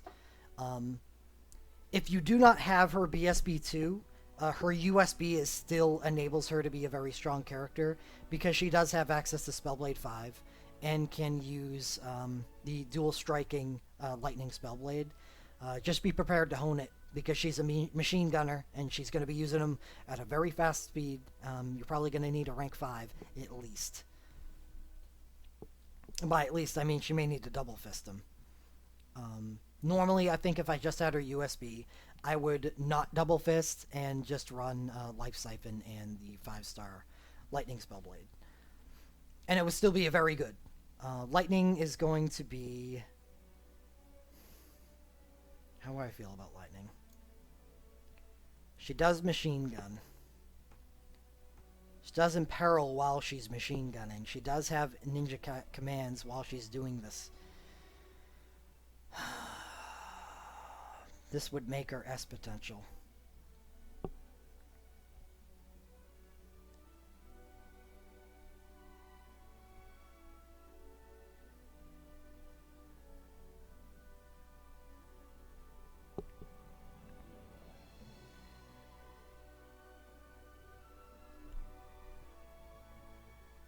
I'm going to put Lightning in S, because it is beautiful how everything about her works so well. How her burst is in peril, and her USB, which is meant to be used together with it, like concurrently, is attached. She's going to do so much damage. So much damage. She can do it area of effect. She does it at almost instantaneous cast speed, um, with attach and exploiting her imperil. I really just feel like lightning is going to be machine gun annihilation of lightning damage. I really think lightning is S tier.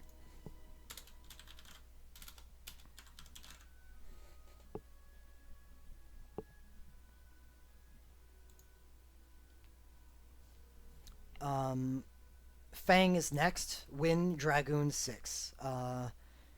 Fang is a sword wielding dragoon, pretty nice. And she's a wind dragoon, takes advantage of Sky High. Her BSB ranked is A and complimentary A. So she's got some nice soul breaks, doesn't have legend material to go with it. I do like Fang as a character. I think they built her out well with soul breaks. They just need to take the next step in making her high value. We're going to rate her by her BSB2, which is Furious Whirlwind. It comes out in the coming Final Fantasy 13 event. Unfortunately, it's on the second banner. However, if you want to go in on Fang after we evaluate her here, it is on a banner with Vanille's things. It has Vanille's USB, Vanille's BSB, and Vanille's very, very good Legend Material Relic. So while I do believe the first banner in the event, that the Lightning USB banner is better, it is a stronger banner than I gave it credit for, because here we have Fang's Bristle Break 2, where it's attached when normal, but the commands are good because we get the 5 attacks of exploiting weakness and 2 group attacks grabbing Dark Bargain. This is definitely, as good as most Bristle Breaks are gonna get. I like it in that rate today. Commands are combat, not dragoon. That may be a problem in the future when she gets Legend Materia, but we'll see. So excellent burst Soul Break. Showing how much of a Wind Dragoon she is.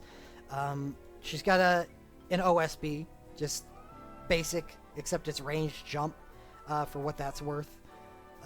Aerial Loop grants her Attach Wind. Don't care about it because we're probably not going to be caring about Fang if we're not attached winding with her. Mega Flare, her BSB 1 is Imperil Wind, so it may be okay to use with that. So this isn't in the dark completely. But let's take a look at this burst and see if it can compete with the Burst Soul Break 2. So we got Imperil Wind 20%. Mega Flare, 2 single, 2 group. So unfortunately, if you're gonna give me generics like this, you better give me at least Ninja Cast Time commands like we have with Lightning. Unfortunately, they didn't. So this is one of the worst imperils. So really, I'd say the strength of her lies in the attach.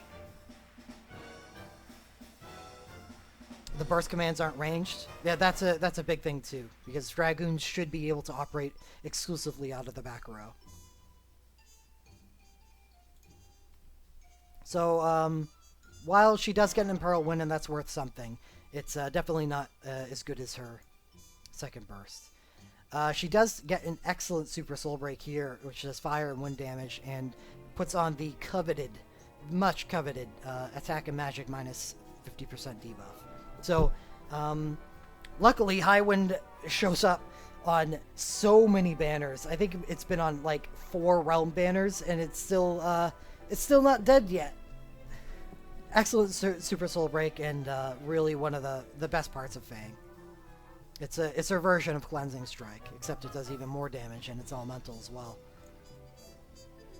And you don't get Legend Materia, do you? You don't. So where are we gonna put Fang? It's got an OSB, got a iffy BSBs. I think the strength of her her BSB2 brings her out of C tier and into B. And if she's, I don't know, I think they need to do a little more with the character because she's not really much of a Dragoon. She's just a wind attacker, really. I don't know. It's gonna take something more than just Legend Materia to move her up to A. For, I don't know, future consideration. So, B.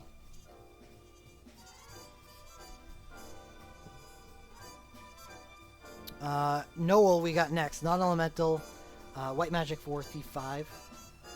Does he really do nothing else? Noel stinks. So he just has a standard full breakdown relic, burst soul break, and a selfish instacast super soul break. Noel just stinks. He's D tier. Not even gonna bother wasting time on him.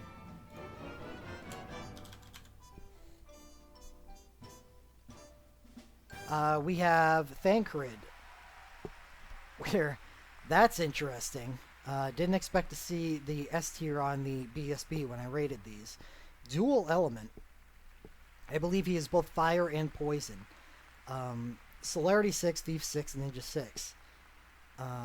Legend Materia, and has complementary soul breaks. Let's check him out.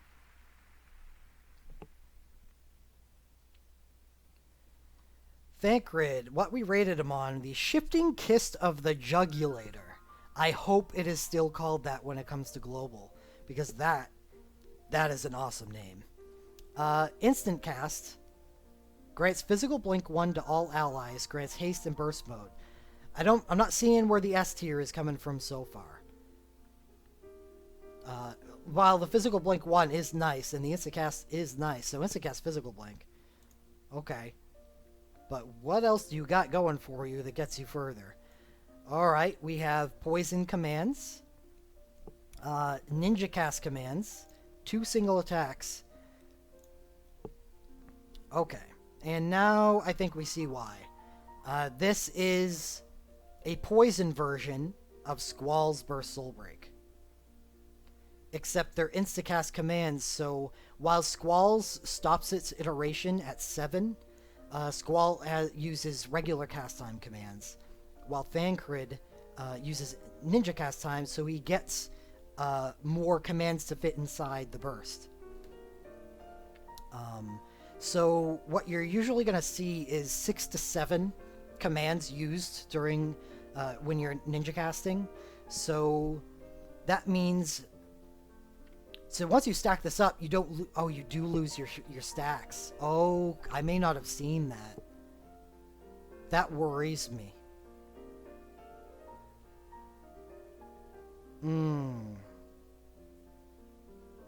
This is not an S tier burst. I'll retroactively toss this down to A.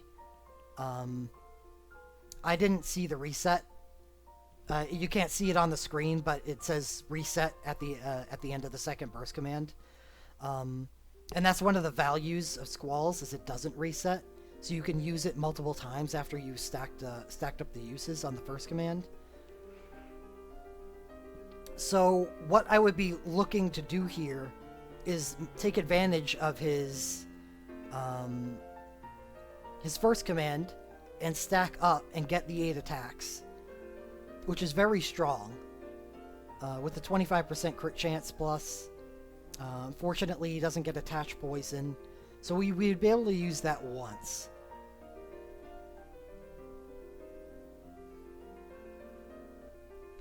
And then we'd probably get one more action during the course of his burst, so I guess that would be another life siphon. Damn, Thancred, you just let me down. I think it would have been a good burst, and I don't know. I don't understand why they chose to reset. It's not like it's attached poison or anything. It's not like an obscenely damaging burst. Oh well. So it's good. Thank you for the follow, Horse Protect. We have Kiss of the Jugulator as Super Soul Break. 4 group attacks, cost stun. It's crap.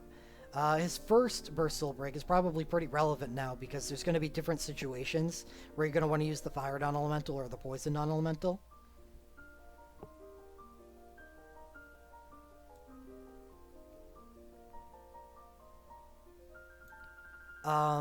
So cost is Imperil Fire. That's nice. What do you got for commands? Normal cast time, 3 single, 6 attacks if the user has any physical blink, and 2 single if and grants the user physical blink 1. How do I feel about this? I like it Because he has a ninja, and he can take advantage of the ninja abilities that allow physical blink stacking. So as long as you have the physical blink, um, 6 attacks under Imperil, it would be really nice. However, both of the ninja 5-star abilities that give physical blink to characters are water and dark. They don't work in his fire motif. So you're basically reliant on the 2 single attacks on the second command to give him physical blink 1, and then just hoping, even though you're using normal cast speed, that you keep your physical blink. So I don't like the combination. I think it's hard to keep physical blink over 2 turns. Physical blink 1 over 2 turns. So while it's probably a good Imperil Fire, it's not as good as it could have been. Stankred. Could have been good. We're gonna place him in just because of his. He has very these are decent bursts, and they're both decent in their element. So I'm gonna rate him as higher than average and throw him in B. And I don't think the Legend Materia are gonna change my mind. Oh, okay. This could be better. This could rate his burst. Probably not enough. It's not going to be enough to rate him out of B, but it's worth knowing that he has this Legend Materia that allows him to physical blink 1 after using a ninja ability. Please tell me your commands are ninja. They are. So his burst soul break 1 is better than I originally evaluated it a minute ago. But he's still B tier. It doesn't have anything that really, I don't know, pushes him out of the pack. Which the pack right now is definitely in B tier. It usually will be with the way my rating system works.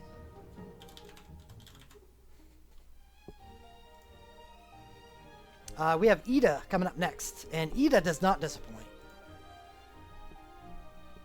We have a fire support for Monk. BSB is C, but that's okay.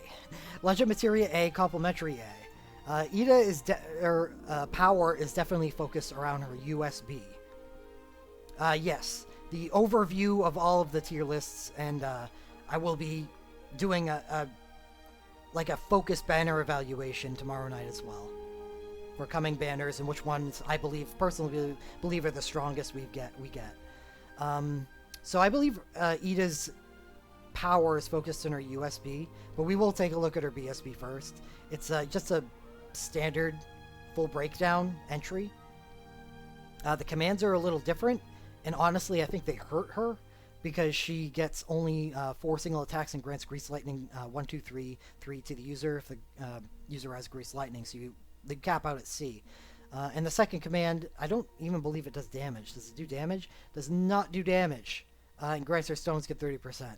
Not that great, and it's meant to be used with the Grease Lightning command mechanic, because you accumulate a stack of Grease Lightning every time you don't take damage. So you Grease Lightning once, then you get Grease Lightning 1, and then if you're able to use the ability again, then you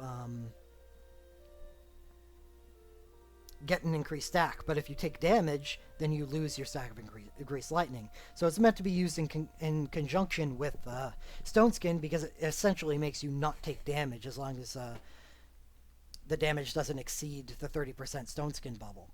I'm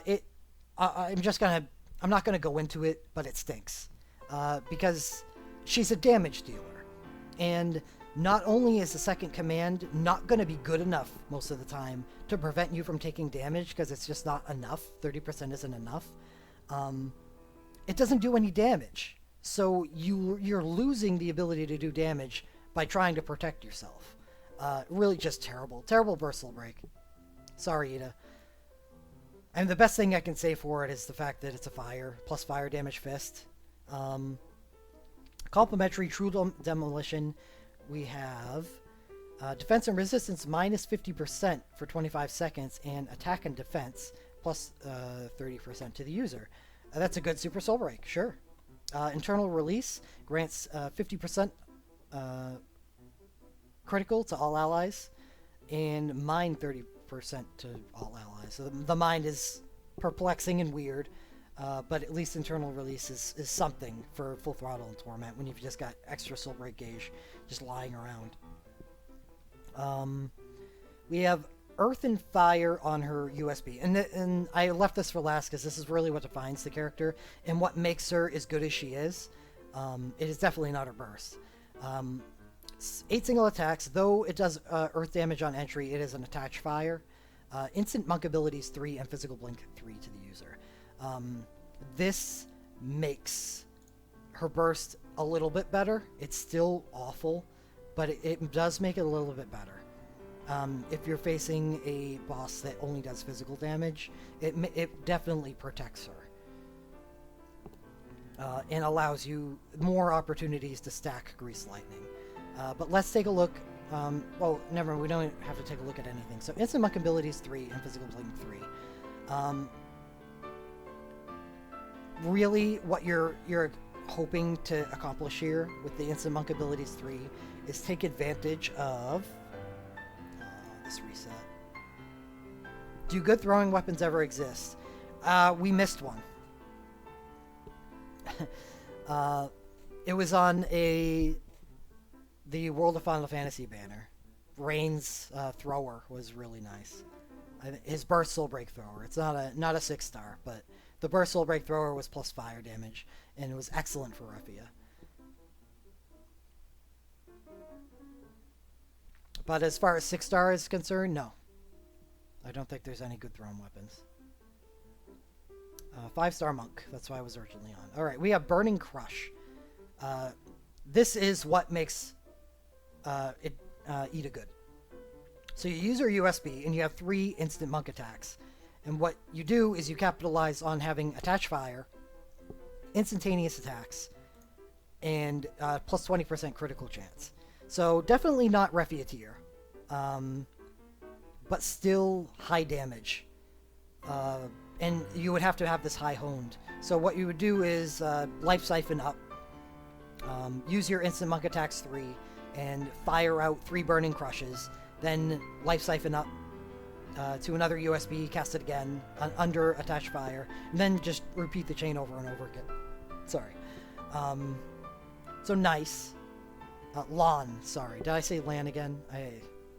Yeah, Lon from World of Final Fantasy.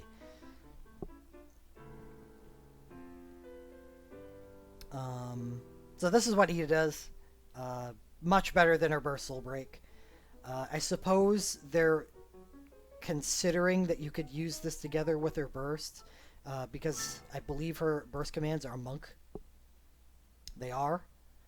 And the instantaneous cast of the commands allows you to, and it is fire damage too, so it allows you to get the Grease Lightning up faster while you're under that physical blink. However,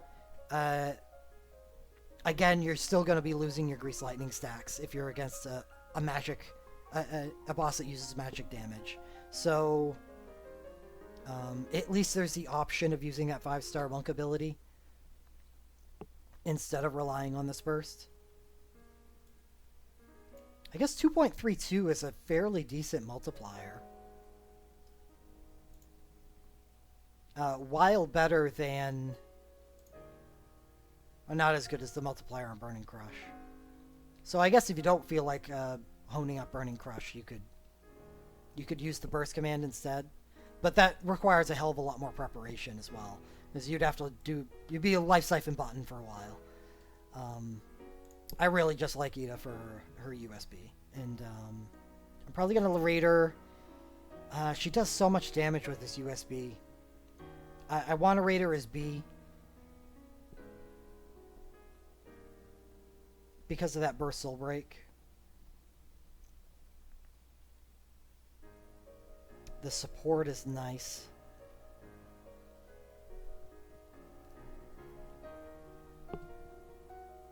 I'm gonna have to rate her as B.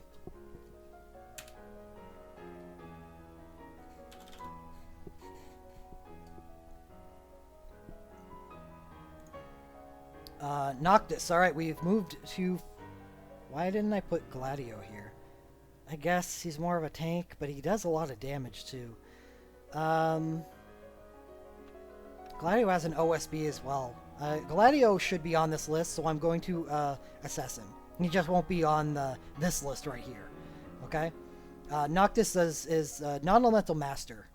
I have softened a little on his BSB. I think his BSB is more A than S. But complementary I still believe is S tier. And Legend Materia definitely S tier. So we have Celerity 6, non-elemental character, with Dragoon 5, which is weird. And Machinist 4, which gives him a little utility on the side. He can inflict some statuses. So let's go take a look at Noctis. We have an OSB, a BSB, a Super Soul Break, and a USB. So, and starting at the bottom, well, the Link Strike Gladiolus is an instacast Super Soul Break that provides instacast 1 to all allies, including myself. Awesome. That's an excellent Super Soul Break. You're gonna notice that there's going to be a thing called speed clearing, and we get orbs and missions, orbs for completing missions if we're able to complete clears within 30 seconds. And this is one of the interesting Super Soul Breaks, along with stuff like Ramza's USB and Raijin's Super Soul Break, that helps us get there, because giving instacast 1 to allies, as well as doing instacast single target damage, is a really nice thing for that. So a nice complementary thing on the side. We'll start by looking at his interesting OSB first, because his OSB is the second OSB in the game that actually has utility added onto it, like Orlando's. It breaks the damage cap and has a 15 multiplier, just like Orlando's. It is just non-elemental, but that's fine, because Noctis is non-elemental, and we want to keep him that way. That grants him a status called Armiger, and stones get 30% to the user. The stones get 30% is very, very important. The status Armiger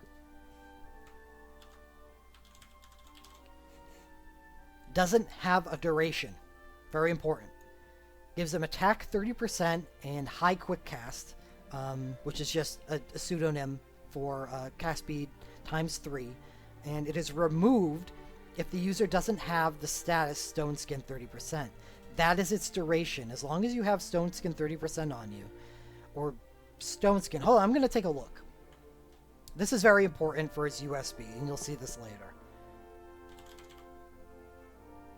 So there is 2 different statuses, and I am not entirely sure how it works. I would hope that DNA would be smart and would allow these 2 to work together. But there is a status called Stone Skin 100%. So you get a bubble that is equal to your maximum HP. And if his Armiger stays active during the Stone Skin 100%, then that would be sick. So, okay, so moving on back to... So, anyway, Armiger is a very nice add-on to his OSB.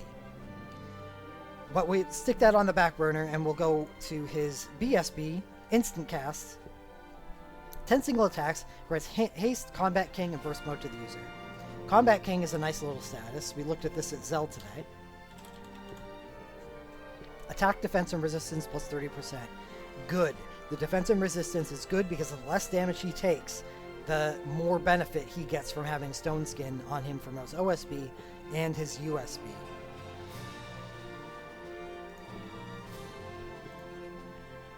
So the burst commands are some of the most interesting commands in the game.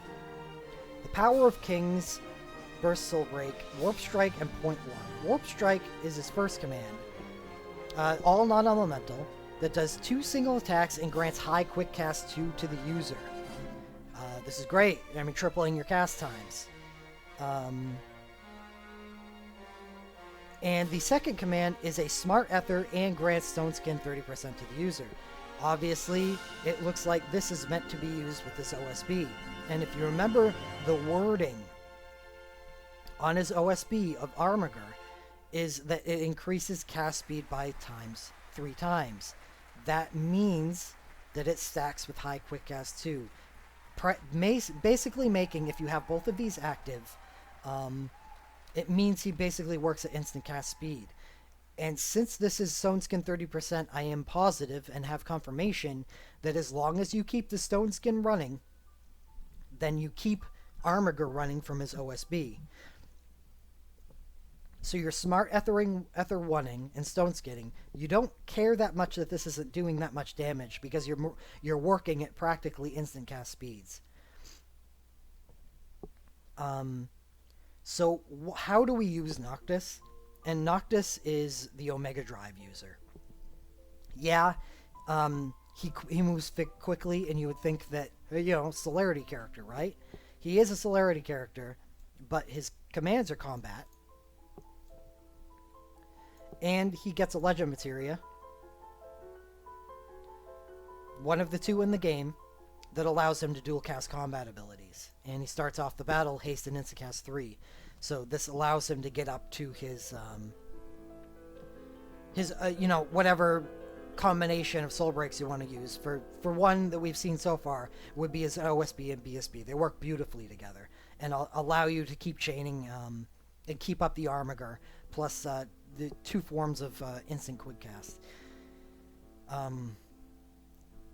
So what would we use as the third part of this portion? Because his command 1 gives him instant quick cast 2, right? So you would use the first command, and then the second command, and then you'd want to move something else in it as well. You have the option, if you don't want to use the instacast, or basically the instacast on the first command, you can always use him as, he's probably the premier Omega Drive user. Omega Drive is a 6-star combat ability. The multiplier increases with the user's attack. His attack's going to be really high. He's going to have Combat King and Armiger active most likely. So at 1358 attack, it's not as hard as you think to hit, especially for Noctis. You're going to be hitting for max multiplier, and that's basically what you do. Because you have the Smart Ether on his second command too, so you don't even have to have this honed that much.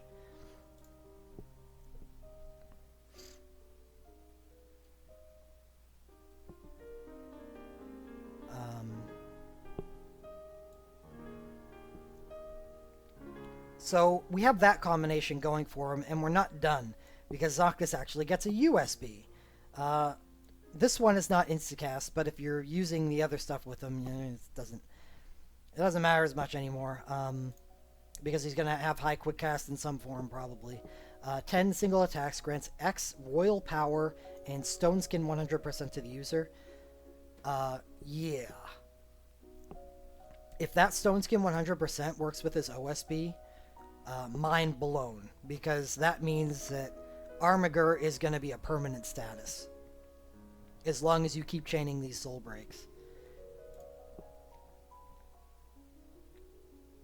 And Royal Power, that's the name of the status, right? Royal Power gives him attack 30% and increases non-elemental damage by 10%, removed if the user doesn't have any Stone Skin. But it does have a default duration of 15 seconds. Since he starts out with Stone Skin 100%, I think it's reasonable to assume that you're going to keep this active for the duration, for 15 seconds. It's good, but definitely meant to be comboed. His Burst Soul Break is his power. And I think he's definitely very capable with just his Burst.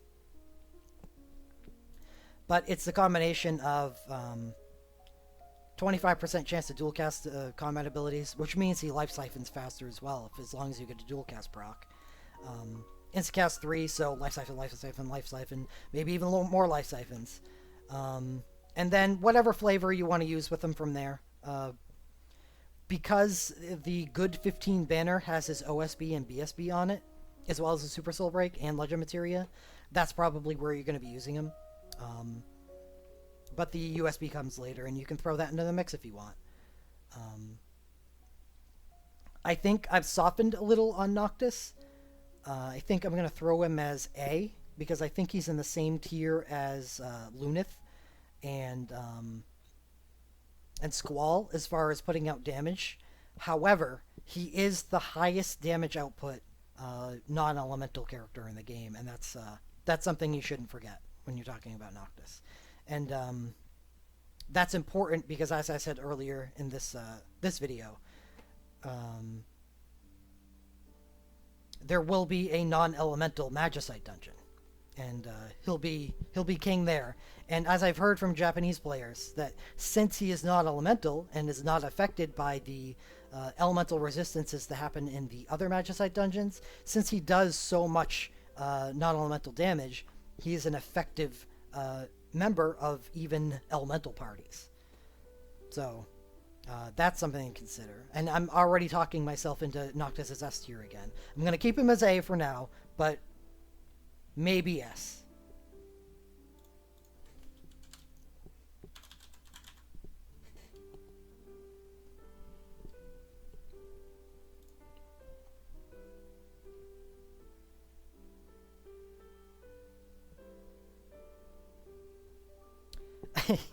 Yeah, with the quality of Noctis's soul breaks, Torment and Full Throttle are are Noctis's little children. Like, he will annihilate them. You use the OSB, the BSB, and the USB together. Oh my goodness! You don't even need the USB. The Super Soul Break is fine too, because that enables everybody else, and their millions of bars of Soul Break. Noctis is a speed clear machine.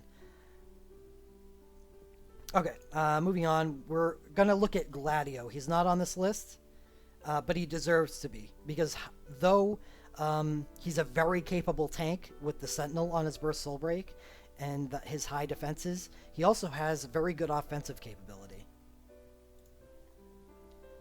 Doesn't get a whole lot of Soul Breaks, but high quality Soul Breaks.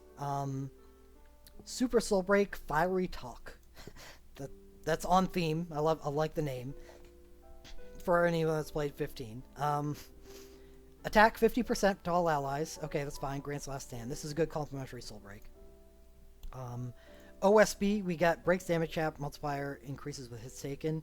On theme with the character. He's very much an Earth tank. Earth and Elemental on both.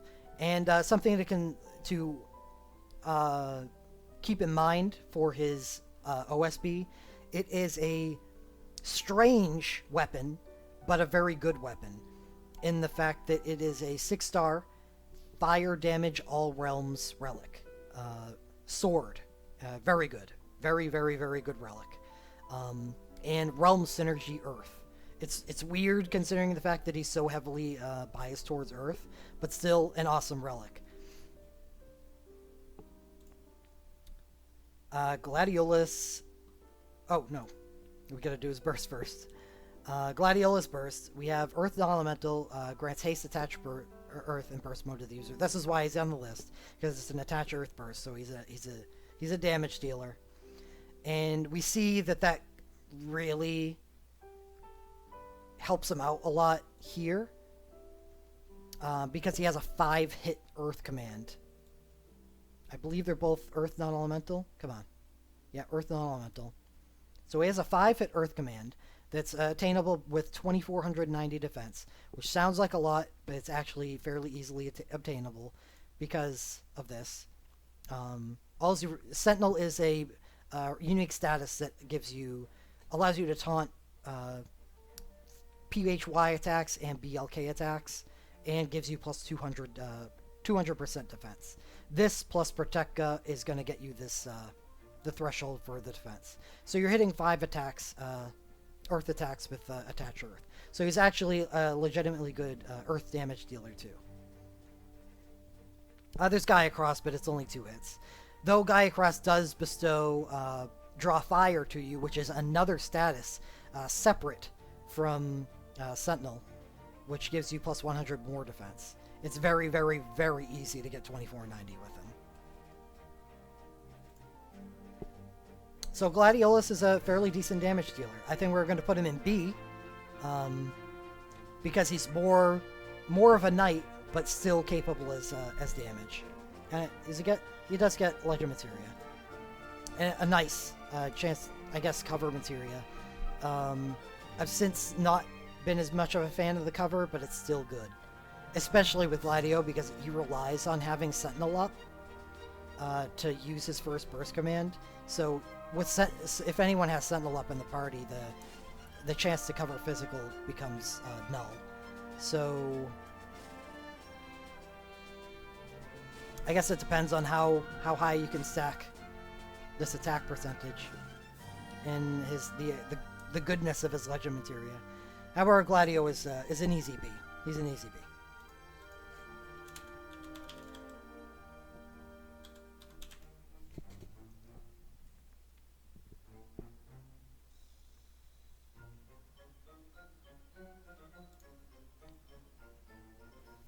Alright, and now we're moving to Final Fantasy Tactics.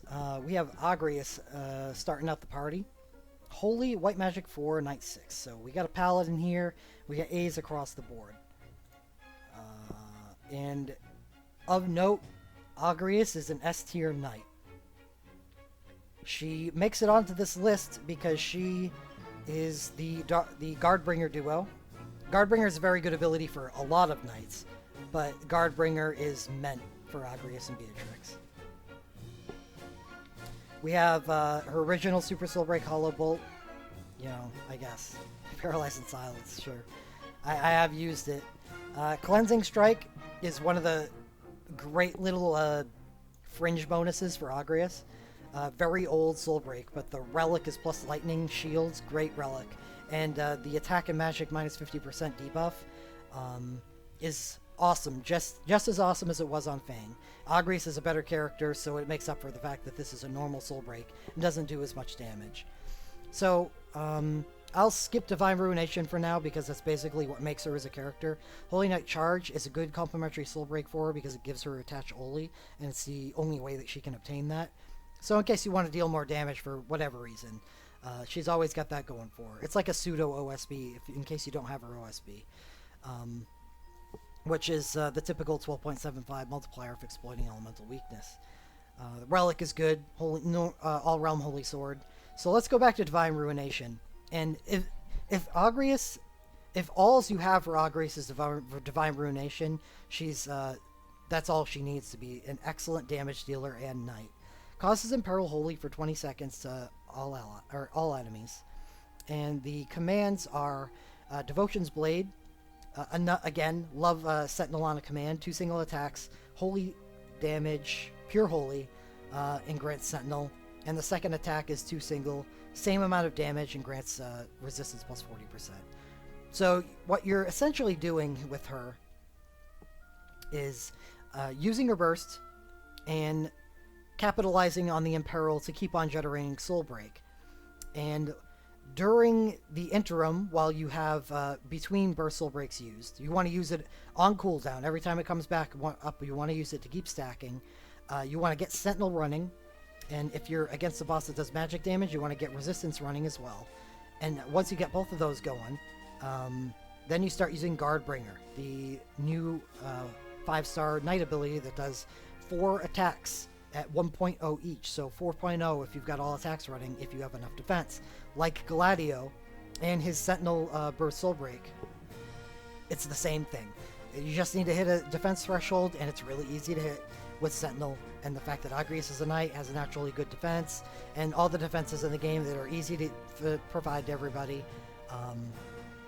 So it's just really easy to hit the 4 hits. So use these 2, and then Guardbringer, until you're able to burst again, then you do it again. Just run it back.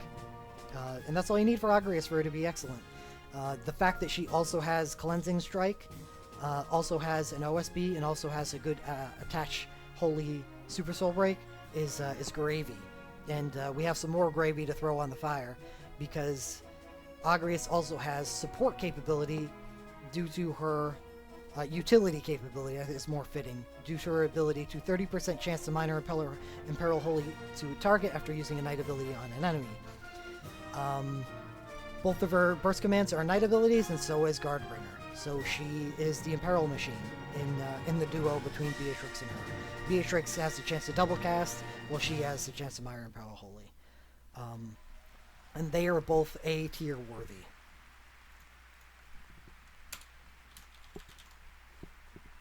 As well as being S tier knights. So excellent characters. And good damage dealers. Next on the list we have Delita, who was not that great until the latest Final Fantasy Tactics event in Japan. Hero King is like Amarant. Well, it's a hell of a lot better than Amarant, but it's a quad element with Holy Fire, Lightning, and Ice. And critical hits deal 100% more damage instead of 50%.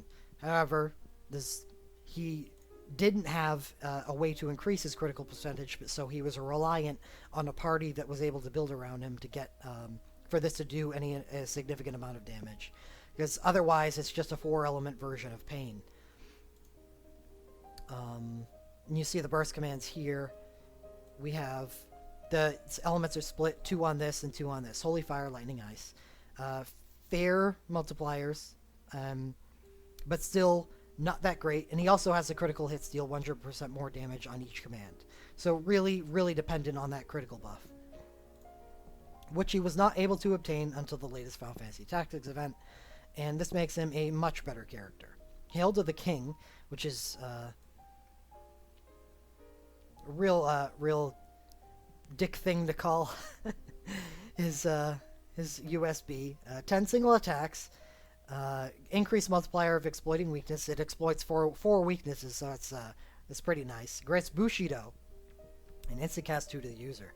Like all of this, Bushido is plus 30% attack and 20% resistance, I believe it was, and grants a 50% crit fix, which works together perfectly with his Hero King. And instant cast 2 to the user makes it more viable that you're going to be having both of these active at one time. So they're definitely meant to be used together, and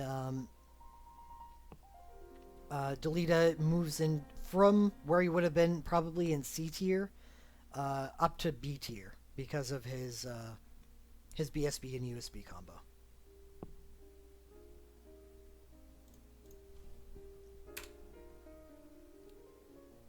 No, it is not a party 50% crit. Grants Bushido and Instacast 2 to the user. It is not party. Oh, sorry. Counter tackle. Yeah, I mean, that was always a thing to enable his Hero King. Sorry, I thought you were talking about the USB. Just not as good. That's all. It wouldn't have been enough to put him in B tier, but the USB does.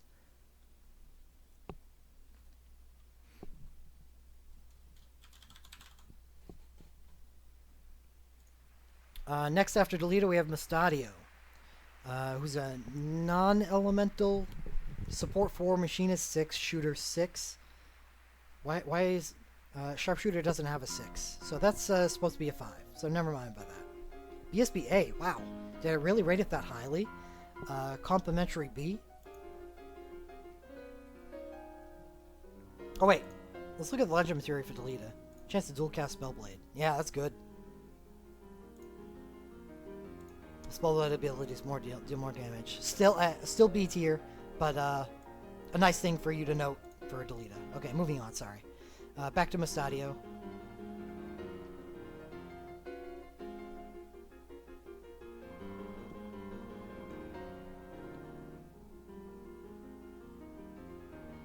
Well, like I said, I don't feel that Noctis is SSS.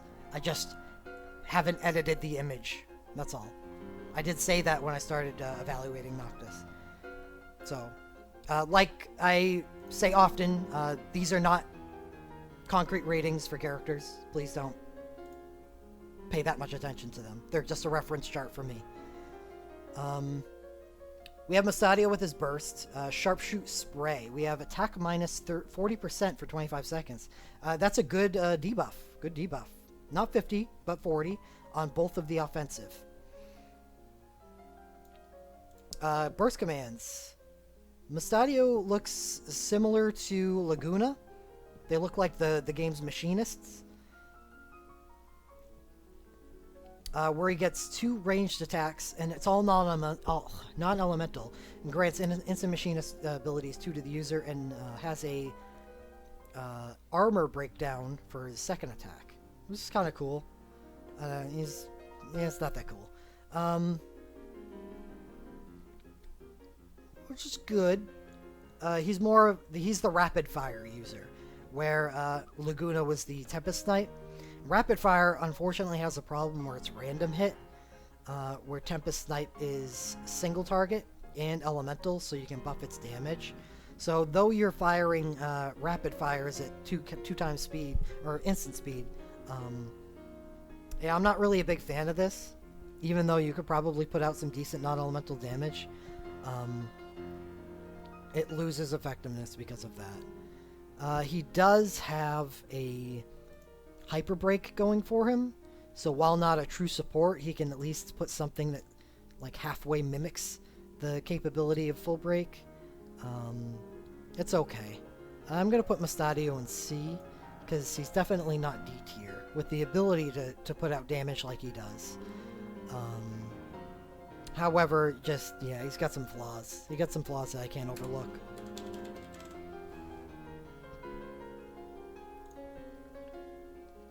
Next we have the weirdest character on the list, Orlandu.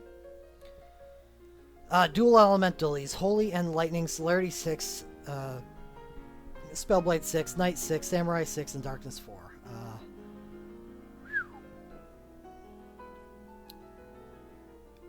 I still don't know how to like accurately rate Orlandu, just because he's so weird compared to everyone else in the entire game. You life siphon out and a trust battery out his OSBs, and that's it. And I guess you power chain out the first one, so you don't have to deal with that gigantic cast time. So I'm gonna go take a look at his OSB, and he does get better if you have his BSB, but his BSB isn't that great by itself. It's his OSB that enables it. So those two together put out a high amount of damage. But also something to consider is while he's dual elemental with his OSB, that's only lightning. He moves into more of a holy role exclusively with his BSB. He can put out dark damage, but like I said, his BSB is enabled by having the OSB. I would say that most dark Vuln bosses are going to be the opposite for Holy. So you're probably going to be hitting resistance or doing generic damage, non-elemental damage, or neutral damage. That's the call for it. So it's either lightning or Holy, really.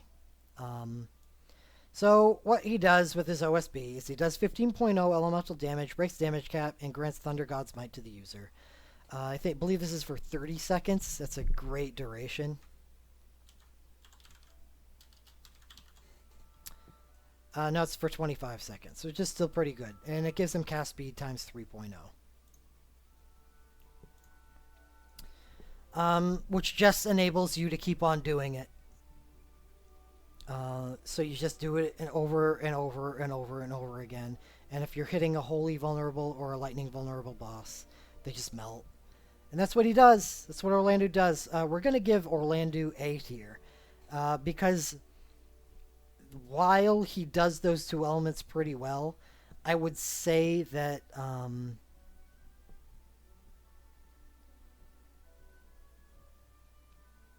he needs legend material. He needs to be more developed as a character, but I don't see how they can develop him more as a character without completely breaking the game again like he was when he first came out. Now that a lot of our like primary characters and realms get these USBs that make them put out like great damage, it's leveled the playing field.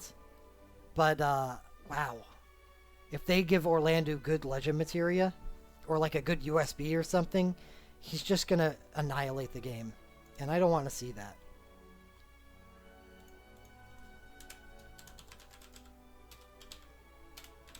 Yeah, it does have a dark damage BSB, but he doesn't do dark damage very well. So I'm considering him more of a dual elemental character, Holy Lightning. There's a significant drop off in his dark damage. Yeah, he's the Thunder God, and the Holy God too. Moving on, we have Gafgarian. BSBC, complementary D. He's just the Dark Knight. Doesn't even have Knight 5. Fellsword Dance is Burst Soul Break. 8 single attacks, grant haste, attach Dark and Burst mode to the user. Typical.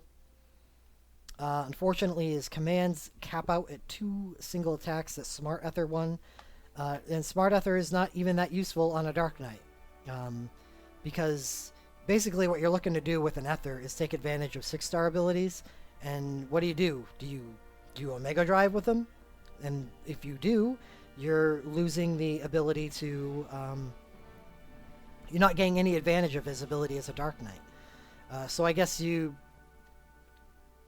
I don't know, you Dark Bargain and Omega Drive with them. It's just a little weird, and he doesn't do it that well. There's other people that just do this so much better.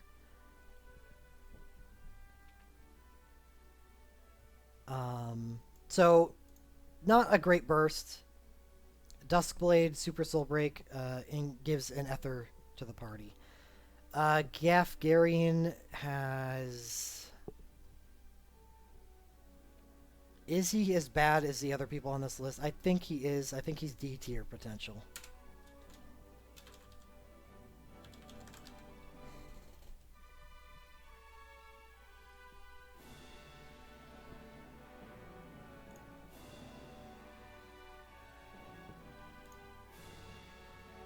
Alright, now we're moving into Final Fantasy Type 0, which hasn't hit global yet, but will.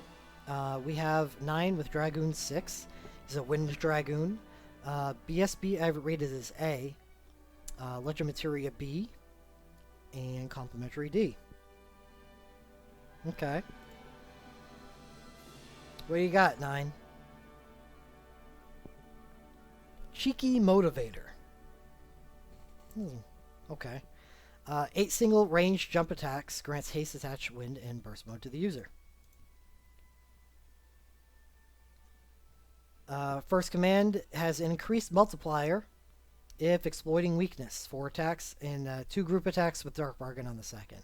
So that's good. I'd probably run this back and rate this as B, because he gets an increased multiplier if exploiting weakness instead of an increased attack. I'd probably want an increased attack plus the group Dark Bargain for the second command if I wanted to rate this A.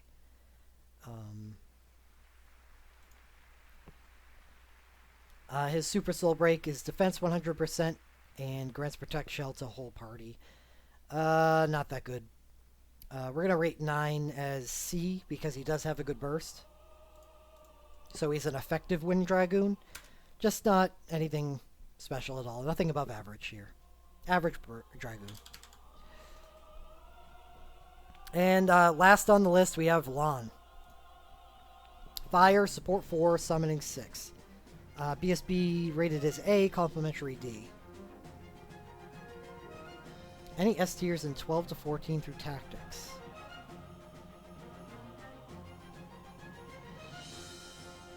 Van and Lightning. Von and Lightning.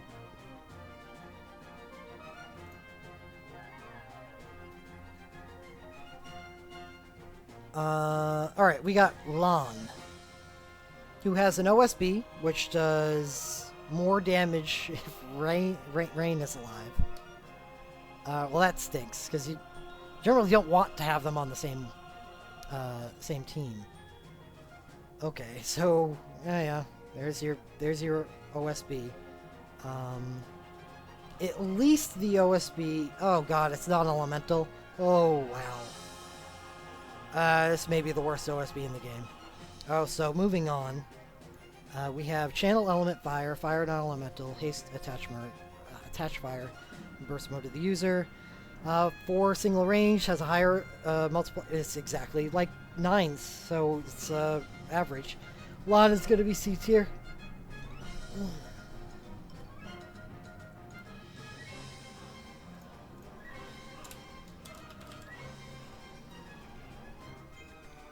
And that is the end of the list. Give me a second.